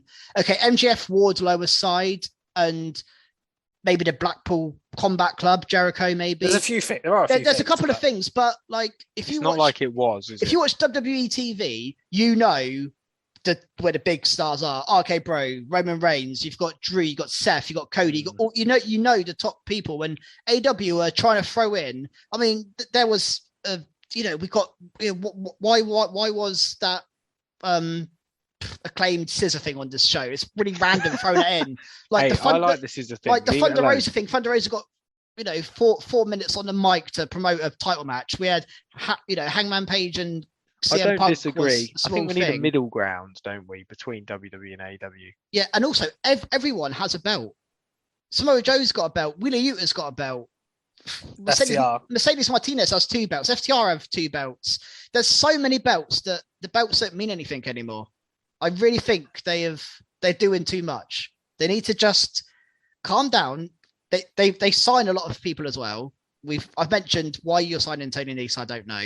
You're signing too many people. Leave Well, Tony Tony Nese alone. No, but he's an example of them just signing people for the sake of signing people. I get what you're saying. They need to just have a pause. Sometimes I like the fact they have a lot of talent rotation. You don't get bored of the same people. But yeah, but they're bringing in new people. W. Morrissey, they didn't need to bring him in for this. They could have used someone on their roster. They could have. I get it if it was a huge star. Why have we think not it's seen quite Sean exciting, Spears with actually. Wardlow yet? Why has that not happened in this build-up? So Sean Spears is pants and will get ruined. Yeah, but It you is a do character, stipulation not as a where wrestler. you do a stipulation where he has a chair and thing he doesn't, and that I don't know. There's ways to do it, but I just think they keep bringing in new people to make it fresh. And their roster's stacked. Like if you're a Brian Cage, you must be so annoyed. Like you must be like, what the hell is going on here? Like Joey Janela, Sonny Kiss. There's a lot. Joey Janela doesn't even work there anymore. Well, exactly. Kip Sabian, Brian Kip Cage, Sabian. Joey Janela, and Sonny Kiss in one sentence. Yeah, There are a lot of Sabian. AEW originals. There's a lot of AEW originals. Where's Penelope Ford gone? Chuck Taylor, Penelope Ford. There's loads of them that aren't on the Not Bunnies. too Another bothered one. about Chuck Taylor, to be honest. Yeah, but there's a lot of people. Anyway, that aren't I on get TV. your rant. Yes. We've ranted enough at the listeners and viewers now, I think. But no, I perfectly understand. Fisher's nice going to get text that out. Tony Khan Yeah, and cheers. let him know for you. Cheers. Yeah, I don't disagree, but I don't think I feel as strongly as you because I like a mix-up. We have a look at WWE and it's too much the other way. The same matches over and over. I think Raw's currently quite fresh.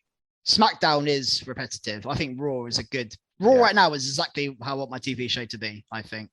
Yeah, there's still too many rematches, but it's better. It's a lot better than it was. You didn't need that main event on Dynamite, in my opinion. Yeah. Without a build.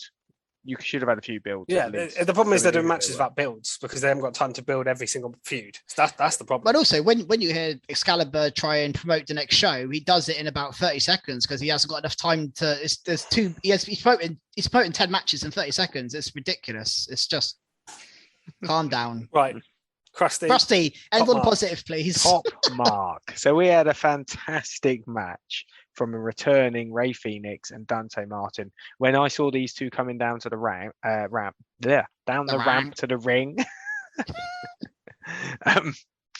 I'll turn into Danhausen again. Incredible wrestling. You knew straight away when you saw these guys. It was just a flipping. They were flipping everywhere, weren't they? In both sense of the words. There was an awesome destroyer by Dante. There's one thing I really liked here, that Phoenix really got Dante over. Although Phoenix eventually got the win with quite a cool finisher. I'm not sure what it's called. I don't know if you know. No, I've just closed the tab, so I can't even tell you. Sorry. But yeah, there were some amazing spots. There was like a Russian leg sweep off of the turnbuckle for both of them that they both actually flipped and landed on their front. Yeah, and they looked at each other afterwards like, we're amazing. Yeah, serious. This match was so good, isn't it? It was really, really good. I mean, Rey Fenix may be the most talented wrestler of this type in the world. He is absolutely ridiculous. Rey He's Fenix. insanely good. Yeah. These guys just complement each other so well, don't they? They really do complement each other so well in the ring. There was an awesome. I mean, everything Dante did looked amazing. He hit a mad poison rana. He's so good as well, and he hasn't been because he was on his own. Then he brought him back with his brother, and his brother's the only thing I'm worried again. about. Have they pied off Top Flight now? Well, his brother's injured again, so he's back on his own again. Yeah, his brother's injured again. Yeah. Oh dear. So now he's on his own again. They'll probably get pushed again now. I know he was out for like a year, his brother, then came back for a couple of weeks. Now he's injured again. But yeah, good for Dante, I guess. I think they would have pushed Top Flight towards the tag team titles personally, if because I think they're big on Dante. That's you know. There's one thing I loved about this match is that I didn't know who was going to hit the move at what point, because they just was constantly reversing and sliding out of different moves, which is cool. Yeah, that's why it was my top mark. It's really enjoyable, really fast paced. One of the best matches I've seen in a long time. Probably was Yeah, the it best was match really of the good. week. I think probably was the top match of the week. Yeah. So Good. good top mark. No build, but a fantastic match. And I Which- want to say as well, off the back of that, so that was the last Owen Hart tournament qualifier. Oh yeah, we got the So brackets. we got the draw for that, the brackets, if you want to call it that. Yeah. And interestingly, one thing I popped out straight away. Well, there's two actually. First of all, we got Darby Allin versus Jeff Hardy, which is like a bit of a dream match. It's like that's crazy that they're just doing that in a tournament. First round is mental. It's going to be great. And secondly, it was Samoa Joe versus the Joker. So there's a Joker in this who, like, it could be anybody. But yeah, I'm not going to ask. Well, I could ask who you think it's going to be. I don't think we're going to, either any of us going to have a clue. Yeah, I mean, my prediction would be an released WWE recently released star. It could be Cesaro. It could be Cesaro. Is an option. Cesaro versus Joe. Cesaro versus Samoa Joe. If you bring a release star in, they can't lose to Joe, but Joe can't. But lose, Joe surely. does have that Jay Lethal thing. I'm thinking he it might could be get Jay distracted Lethal. and lose. Could just get Jay Lethal in there. What, to be the Joker? That'd be well A boring. bit lame, but What do you reckon? I have a feeling it'll be. I've got a different theory that it won't be someone released. I've got a feeling it'll be someone from New Japan because they're promoting the show in July. Suzuki again.